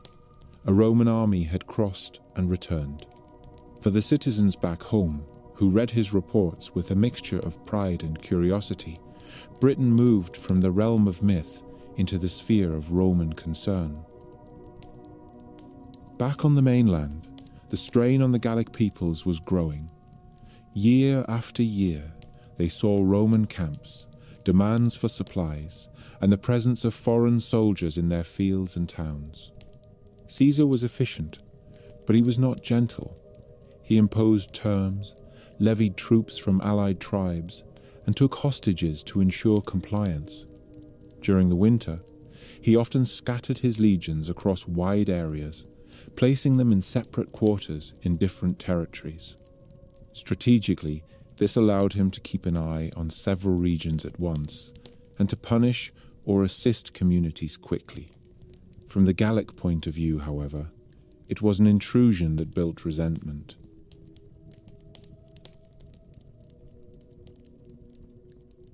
One of the most serious explosions of that resentment came from a people called the Eburones, under a chieftain named Ambiorix. Caesar had sent legions under his lieutenants Sabinus and Cotta to winter among them. At first, relations seemed stable. Then, Ambiorix, playing the role of the friendly ally, approached the Roman camp with a tale. A great coalition, he said, was forming, and a vast Gallic force was coming to destroy the isolated legions. Out of concern for their safety, he advised Sabinus and Cotta to abandon their camp and march to a larger Roman force nearby. The two Roman commanders debated the story. Cotta argued for staying put behind fortifications, noting that Roman camps were designed to withstand surprise attacks. Sabinus, possibly more nervous by nature or more trusting of Ambiorix, pushed for movement. In the end, they agreed to leave, marching out in a long column with baggage and families in tow. It was exactly what Ambiorix wanted. Not far from the camp, the column entered a narrow valley where hills closed in on both sides. There the Gallic warriors sprang their trap. Missiles rained down from higher ground. The Romans, caught in a twisting path and unable to deploy properly, took heavy casualties. They formed a makeshift defensive circle, but the situation was hopeless. Ambiorix tried clever tactics, shifting between attacks and offers of parley, wearing down Roman resistance and trust. In the end, Sabinus attempted to negotiate and was killed. Cotta died fighting. The column was destroyed almost to a man. News of this calamity spread quickly. In another winter camp, a legion commanded by Quintus Cicero, the brother of the famous orator, found itself under siege by neighboring tribes encouraged by Ambiorix's success. They built their own earthworks and towers, learning from Roman methods, and pressed the garrison hard. Messages were sent out by night through enemy lines, carried by brave Gallic allies and Roman scouts who risked everything to slip between guard posts. One of these reached Caesar. He responded with the speed that had already become his trademark. Gathering a relief force from the nearest legions, he marched through poor weather and over difficult roads, arriving near the besieged camp faster than his enemies expected. Using clever tricks of campfires and movements to give the impression of a larger army, he lured the besiegers into ill-judged attacks, then counterattacked with precision. The siege was broken. The Gauls fled. Caesar entered Cicero's battered camp to embrace exhausted soldiers who had eaten leather and endured sleepless nights waiting for rescue. The revenge on Ambiorix and his people was severe. Caesar launched a punitive campaign designed not only to punish, but to make future rebels think twice.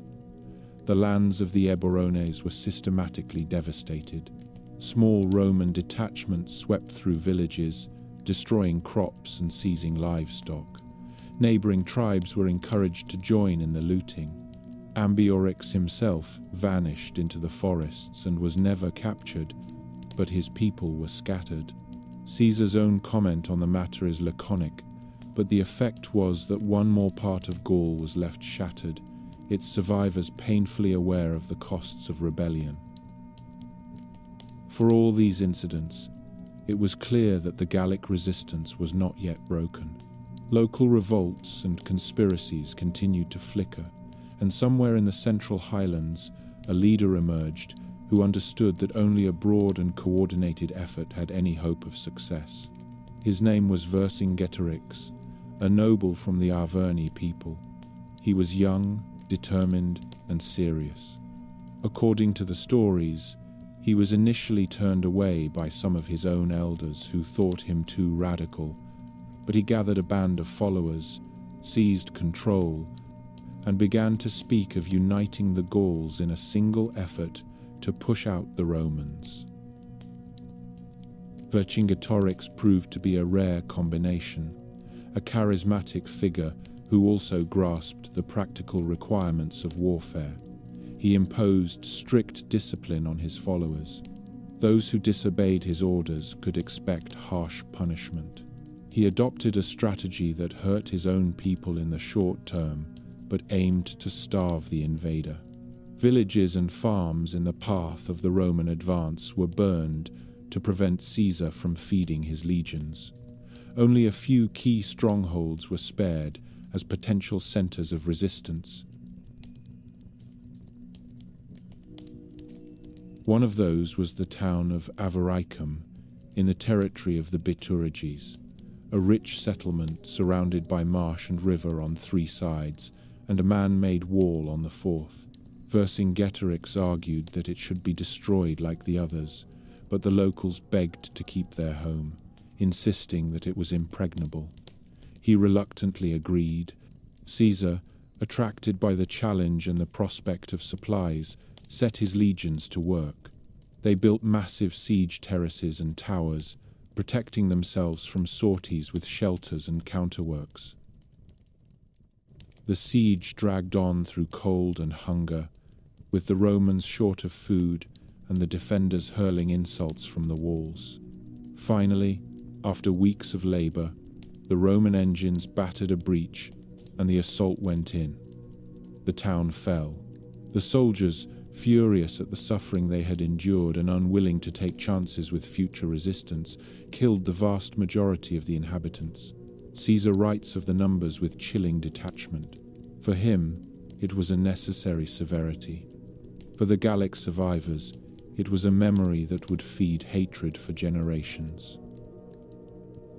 Not every campaign went Caesar's way. At the hill town of Gergovia, in the heartland of the Arverni, he suffered a setback. The site was well chosen, with steep slopes and strong walls.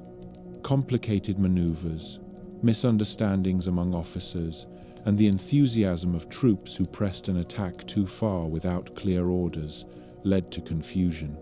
The Gauls, fighting on ground they knew intimately, counterattacked. Several Roman cohorts were driven back in disorder, casualties mounted. Caesar was forced to withdraw. It was a sharp check to his aura of invincibility and a valuable boost to Gallic morale.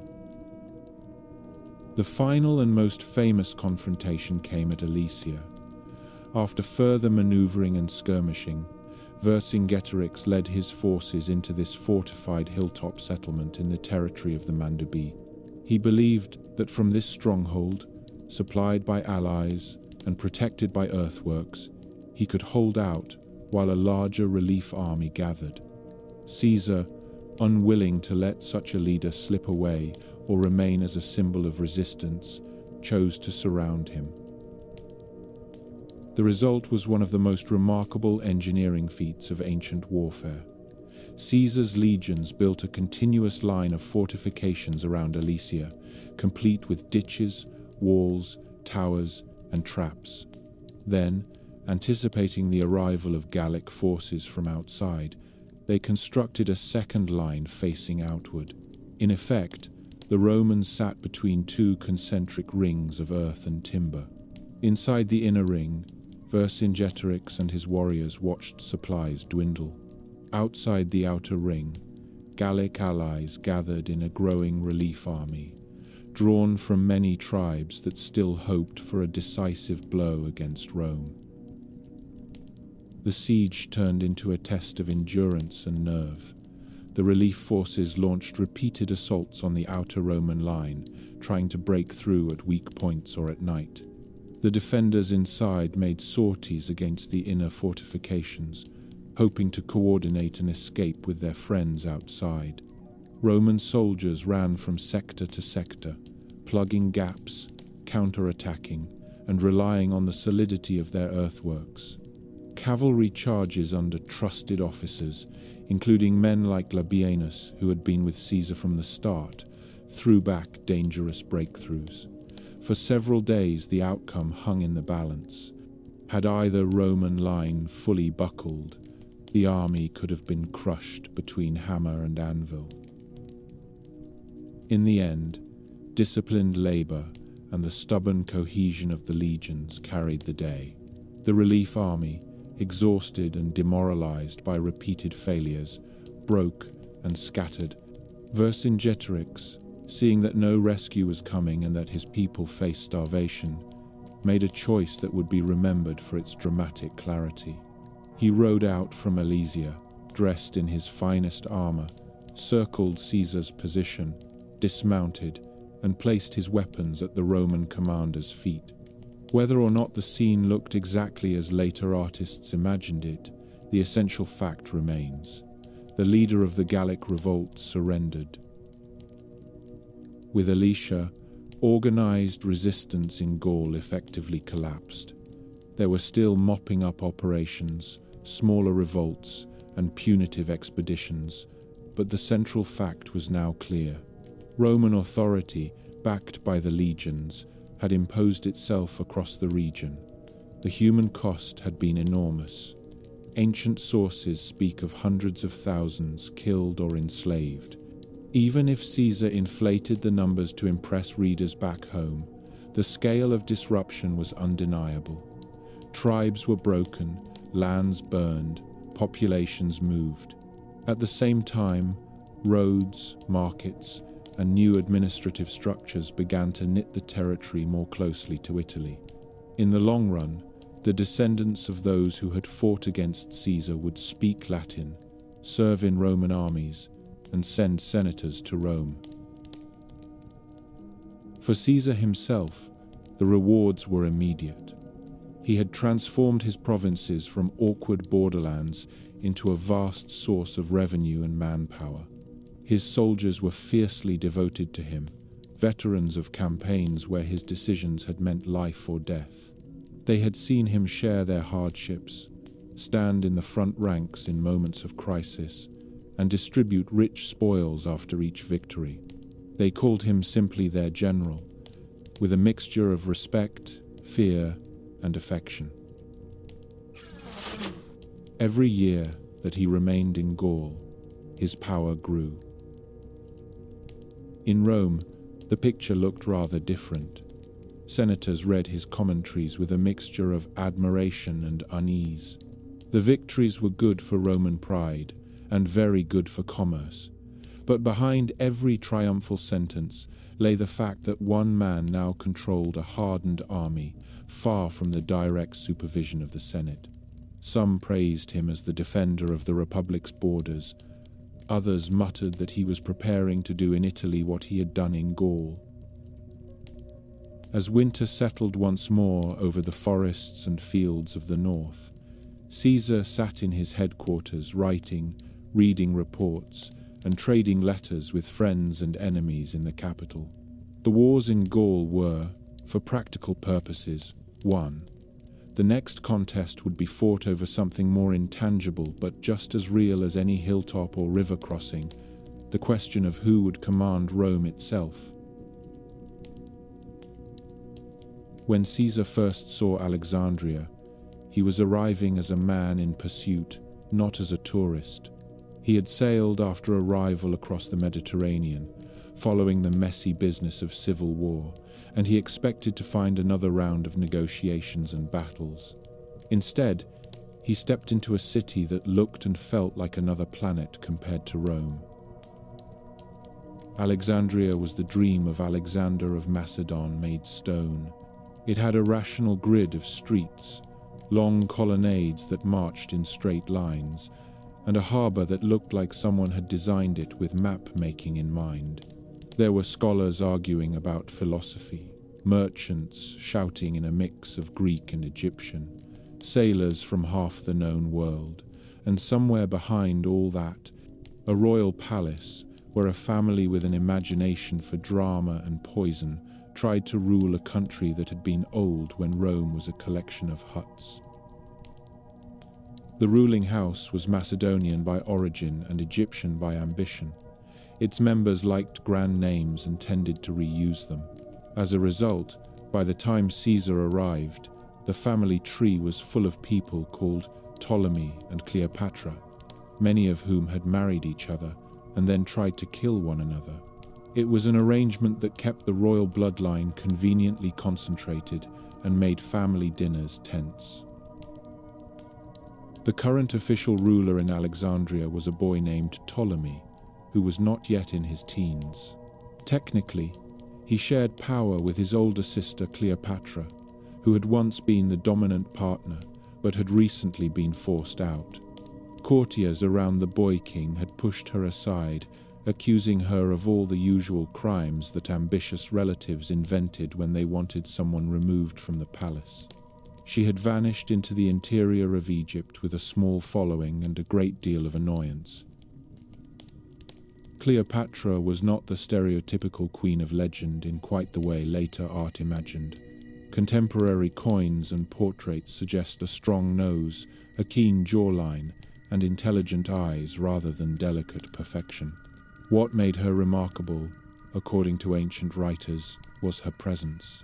She spoke several languages, including Egyptian, which was unusual for members of her dynasty, who often preferred to pretend that the local population existed only as a backdrop. She was quick-witted, musical, and entirely at ease in conversation. She understood that power in a court was not just a matter of troops, but of being able to charm, unsettle, and persuade the people in front of you. When Caesar arrived, the people in charge of the young Ptolemy tried to impress him with a display that they thought would solve one problem immediately. They presented him with the severed head of the rival he had been chasing and waited for applause. Instead, Caesar looked at the grim trophy with a mixture of disgust and cold calculation. On one hand, his most persistent opponent was dead. On the other, he was now faced with the fact that men who murdered guests on their own shoreline might not be subtle partners in politics. Into this already complicated situation, Cleopatra needed to re-enter the game. She was in exile but not defeated. Somewhere along the Nile, she gathered troops and supporters. The problem was how to get close enough to Caesar to make her case. The palace was firmly in the hands of the boy king's advisors, who had no interest in letting an older, eloquent queen anywhere near their new Roman visitor. This is where the most famous story of her ingenuity appears. According to one version, she had herself smuggled into the palace, rolled up in a carpet or bundled in a sack of bedding. The package was delivered to Caesar, who unwrapped it to find not a pile of laundry, but a young queen who had taken the trouble to arrive in person. Whether the exact details are true or not, the essential point stands. She contrived to meet Caesar privately and made an impression that changed the balance of power in Egypt. The two of them had a great deal to discuss. Cleopatra wanted her throne back, with more security than she had enjoyed before. Caesar wanted Egypt stable and grateful, a useful ally at the mouth of the Nile rather than a troublesome client. The conversations that followed would have mixed business with personal chemistry. Cleopatra was in her early 20s, Caesar in his early 50s, at the height of his fame after years in Gaul. Both were used to being the most interesting person in any room. Alexandrian politics did not pause to allow romance to take its course in peace. The men around Ptolemy understood very quickly that they were losing control of the situation. If Caesar supported Cleopatra, their own positions would evaporate. Tension hardened, small incidents escalated, and before long the city became a battlefield. Caesar found himself with a relatively small force, holed up in parts of the palace district and harbour, facing Egyptian troops who knew the terrain far better than his men did. The fighting that followed is often called the Alexandrian War, and it was not one of Caesar's more comfortable campaigns. Egyptian forces tried to cut him off from water, control the harbours, and starve him out. Caesar responded with a mix of ingenuity and stubbornness. He fortified sections of the city, seized or burned ships to prevent them falling into enemy hands, and used the geography of the harbour to his advantage. At one point, fires that had been set to block or destroy ships spread into nearby dockside buildings and warehouses. Later tradition linked this with damage to the Great Library, that legendary collection of scrolls. The ancient sources are not precise on the extent of that damage, but they make clear that the fighting in the harbour caused destruction that horrified many onlookers. For residents of Alexandria, seeing parts of their proud city in flames as two foreign-backed factions fought must have felt like being trapped in someone else's quarrel. Cleopatra stayed close to the center of events. She was not simply a symbol to be installed once victory was achieved. She knew the local factions, the loyalties of nobles and priests, and the fragile fabric that held Egypt together. Her presence at Caesar's side gave him access to that insight. His presence beside her gave her the authority of Roman arms.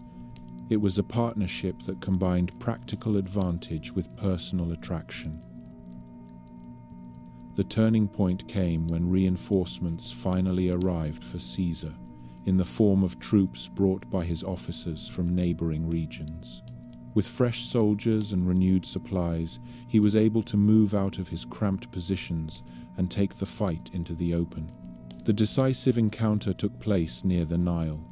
Egyptian forces, including those loyal to Ptolemy, tried to block him. The battle saw Roman infantry, seasoned by years in Gaul, holding firm against chariots and riverside assaults. At some point in the confusion, the young king's boat capsized as he attempted to flee. His body was later found, drowned in the river that was the lifeblood of his kingdom. With that, resistance in Alexandria collapsed. Caesar installed Cleopatra as queen, formally pairing her with another younger brother, Ptolemy, who was a child. It was the sort of arrangement that looked suitably traditional on Egyptian documents, while leaving no doubt in anyone's mind that Cleopatra was the real power. For added stability, it was convenient for local audiences to imagine that the Roman general had now become the protector, and perhaps the partner of their queen in a sense deeper than diplomatic. The months that followed included one of the more languid episodes in Caesar's busy life.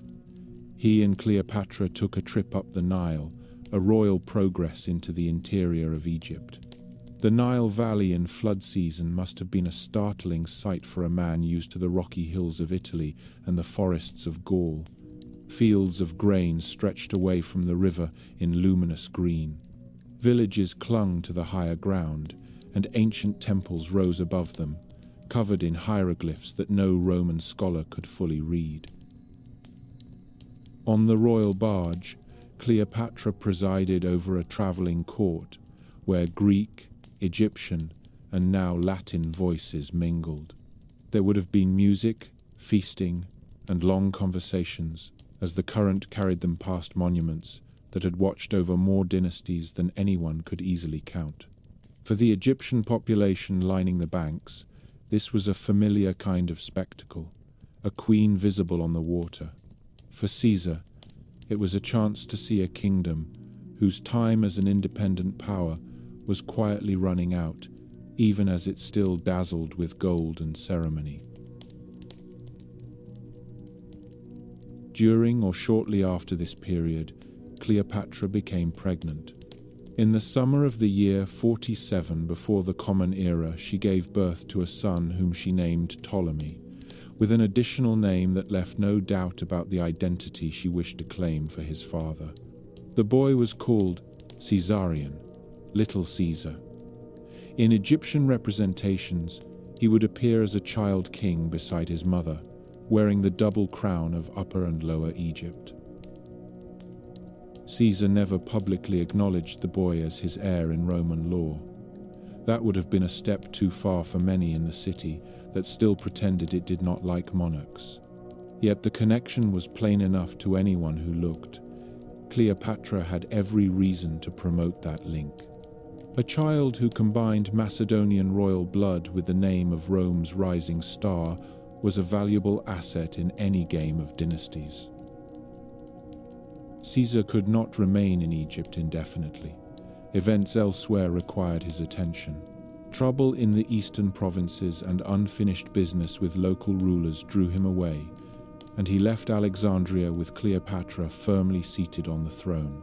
He departed with the warm support of a grateful queen and the knowledge that he had placed a friendly regime at a vital point on the map. Cleopatra, for her part, ruled from Alexandria with an eye on both the Nile and the wider Mediterranean. She handled internal revolts, balanced the interests of Egyptian priests and Greek administrators, and kept a close watch on Roman politics. She understood perfectly well that her own security depended on the fortunes of the man who had just departed and on the broader currents running through the Republic.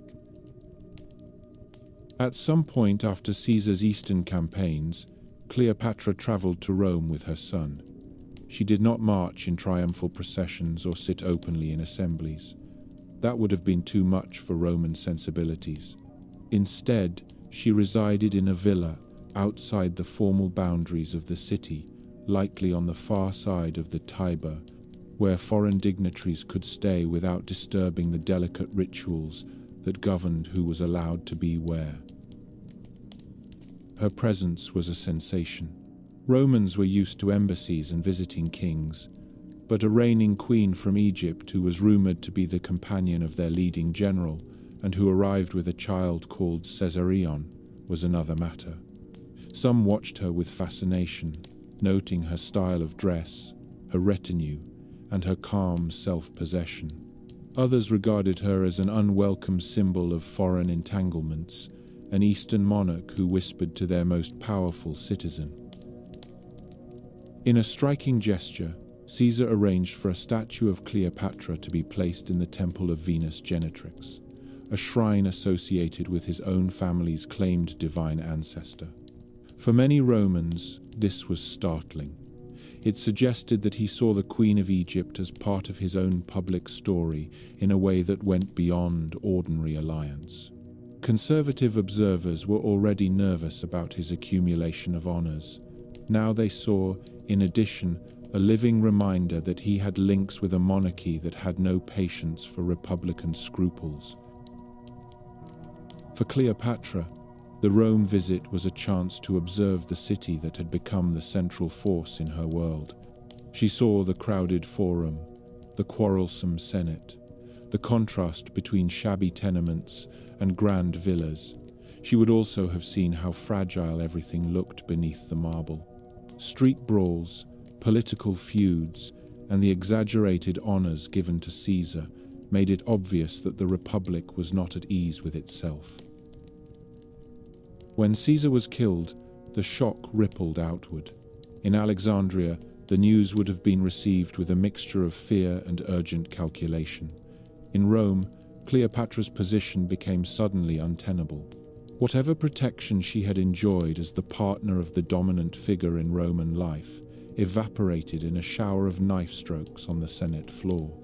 She left the city and returned to Egypt, where she would soon have to navigate a new set of alliances, this time with men who claimed to inherit Caesar's mantle. For the moment, though, in this part of the story, what matters is that her meeting with Caesar had reshaped both their lives. For him, the Egyptian interlude provided money, prestige, and a reminder that there were other ancient powers in the world besides Rome. For her, the Roman connection offered a shield and a lever, and a child whose very name was a political statement. Their paths would not cross again in person, but the consequences of their partnership would echo through the next generation of Mediterranean history. By the time Caesar finished arranging matters in the eastern Mediterranean and sent Cleopatra back to her palace beside the Nile, his thoughts were turning once more toward Rome. Years in Gaul had made him the most successful commander of his generation. Years of civil tension had made him the most worrying figure in the eyes of many senators. They could count as well as anyone, and they knew how many loyal legions stood behind his name. For a while they had tried the usual Roman solution, which was to pretend that all this was entirely normal and that the constitution was as healthy as ever. Eventually they stopped pretending. The core of the problem was simple. Caesar did not want to give up his command without guarantees about his future, and a group of senators wanted him stripped of that command before he could stand for office again. In their ideal world, he would return quietly as a private citizen, at which point any number of delayed prosecutions for past actions could be brought against him. In his ideal world, he would step from provincial power into another central magistracy without passing through a vulnerable middle stage, they argued. They sent letters. None of it solved the clash between fear and ambition. In the winter of 49, before the Common Era, the standoff finally cracked. The Senate, under the influence of men who now looked to Pompey as their champion, declared that Caesar must dismiss his legions and return at once. Caesar replied that he would do so if Pompey did the same, a suggestion that was received in the capital with something less than enthusiasm. As messages flew back and forth, the window for compromise closed. Then, in one of those gestures that later ages remember with an almost theatrical clarity, Caesar walked with his troops to a little river that marked the edge of his lawful command area and crossed it. The Rubicon was not a mighty stream. It was in many ways an unremarkable piece of Italian geography. What made it important was law. No general was supposed to bring a standing army across that line into Italy without permission. Doing so was an act of rebellion. Caesar knew exactly what he was doing. Later writers give him a suitably dramatic remark about dice and fate as he stepped across. Whether he actually said it hardly matters. The decision itself spoke loudly enough. Panic and confusion followed in Rome. Pompey and the more vocal senators decided that the city was not defensible with the troops immediately at hand. Rather than risk being trapped, they withdrew south and then across the sea to Greece, planning to gather forces there. Caesar advanced through Italy at a pace that surprised many. Towns opened their gates, sometimes out of sympathy, sometimes out of sheer nervousness. He was careful to treat his fellow citizens with restraint, promising safety to those who did not resist. It was not a reign of terror, it was an increasingly confident march. He moved swiftly to Spain, where loyal forces of Pompey were stationed, and neutralized them before they could join their commander. Then he turned back east, crossed into Greece, and met Pompey's main army on open ground near a place called Pharsalus. Pompey had more soldiers and more senators in his camp. Caesar had veterans who had followed him through forests and sieges. The battle was hard and close fought, with cavalry swirling on the flanks and clouds of dust rising above the infantry lines. In the end, Caesar's men broke through, and Pompey's army dissolved into a rout. The great rival fled toward Egypt, where the welcoming party that awaited him would ensure he never troubled Caesar again. After dealing with the complicated situation in Alexandria and brushing aside a challenge in Asia so quickly that a short note to Rome announcing victory later became a proverb, Caesar returned to the central theater of affairs. There he fought and won further battles against remaining opponents in North Africa and Spain. The details of these campaigns mattered deeply to those who lived or died in them. To the wider Roman public, the main point was that each year another cluster of enemies was swept away. By the middle 40s, before the Common Era, there was no serious armed resistance left. Caesar was in sole command of the Roman world. The Republic, being allergic in theory to kings, had an old magistracy that could be dusted off in emergencies. This was the dictatorship, a role originally designed to allow one man to act decisively for a strictly limited period during a crisis. Caesar had already held this office more than once on a temporary basis. Now the term stretched. He was made dictator for a number of years in succession, and then finally dictator for life. The title was old. The scope it now had was new. In practice, this meant that almost every decision passed through him. He chaired the Senate, controlled legislation, and directed foreign policy. He did not abolish republican institutions. He preferred to sit at the center of them, like the eye in a storm, while the familiar forms continued to whirl around him. He enlarged the Senate by bringing in men from Italy and the provinces, reasoning that a wider pool of elites might strengthen the state and tie more people to his system. Traditionalists grumbled that the dignity of the body was diluted. New members enjoyed their sudden rise.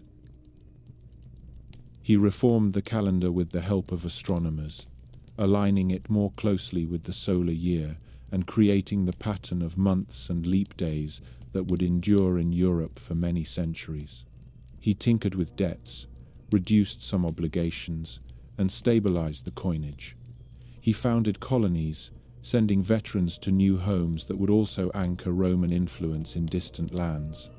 He granted citizenship and local rights in ways that made the idea of being Roman more attractive to communities far from the Tiber. Honors rained down on him, some sought, some offered by senators who were never quite sure how much enthusiasm was expected. He received a special chair, a laurel wreath that conveniently covered his thinning hair, and the title Father of the Country. Statues of him appeared in temples. His image looked out from coins, something no living Roman had previously arranged for himself. All of this made daily business look a little like life in a monarchy, even if the word itself remained taboo. It was during a public festival that an episode occurred which made many stomachs tighten. Mark Antony, a loyal supporter who was very comfortable with crowds, offered Caesar a crown in front of an audience. Caesar refused it, perhaps sincerely, perhaps with an eye on the reaction. The crowd murmured. Some were relieved, others disappointed. The incident lodged itself in the minds of senators who already felt that the ground beneath the old constitution was becoming very soft. Among those senators were men who had once fought beside Caesar or served under him. Gaius Cassius was a sharp-minded figure with a long record of service. Marcus Brutus was the descendant of an ancestor who, at least in legend, had helped overthrow the last Roman king centuries earlier. He had been pardoned by Caesar after backing the losing side in the civil wars and had been treated with marked courtesy. To see such men slowly move from uneasy acceptance to active plotting is one of the more unsettling turns in the story. They told themselves that they were saving the Republic from monarchy. They also knew that they were risking everything. Whispers and private meetings in houses and gardens produced a plan. Caesar would attend a session of the Senate on a particular day in March, in a hall that formed part of a complex built by Pompey. The symbolism did not go unnoticed among the conspirators. They arranged to have a large group of them present, armed with daggers concealed under their clothing. Some were motivated by principle, others by resentment or jealousy, still others by fear of what might happen if no one acted. On the appointed morning, friends and family tried to dissuade Caesar from going. There were rumors of omens, intercepted notes, nervous dreams. He waved them aside, either from impatience, fatalism, or a refusal to believe that fellow senators would dare. He entered the chamber, took his seat, and began to receive petitions. What followed has been described so often that it takes effort to remember that for the people in that room it was shocking and chaotic rather than inevitable. A senator approached with a request, grabbed his toga as if to plead more closely, and then the knives came out. Blows fell from every side. Caesar tried to defend himself for a moment, then saw familiar faces among his attackers. He fell beneath a rain of strikes, his body left near the base of a statue of Pompey, the old rival whose shadow had never quite left Roman politics. Outside, the city buzzed with confusion. Some thought that liberty had been restored. Others feared that the death of one dominant figure would simply open the way to more bloodshed. Mark Antony and other supporters of Caesar moved quickly to secure the forum. The conspirators, calling themselves liberators, tried to explain their actions to a crowd that had recently enjoyed food, games, and condoned debt relief from the murdered man. In the days that followed, Rome discovered that removing a single central figure did not magically restore the delicate balance that had existed in earlier generations. Caesar's will named a young relative, Gaius Octavius, as his adopted son and principal heir. Mark Antony held the public treasury and the loyalty of many soldiers.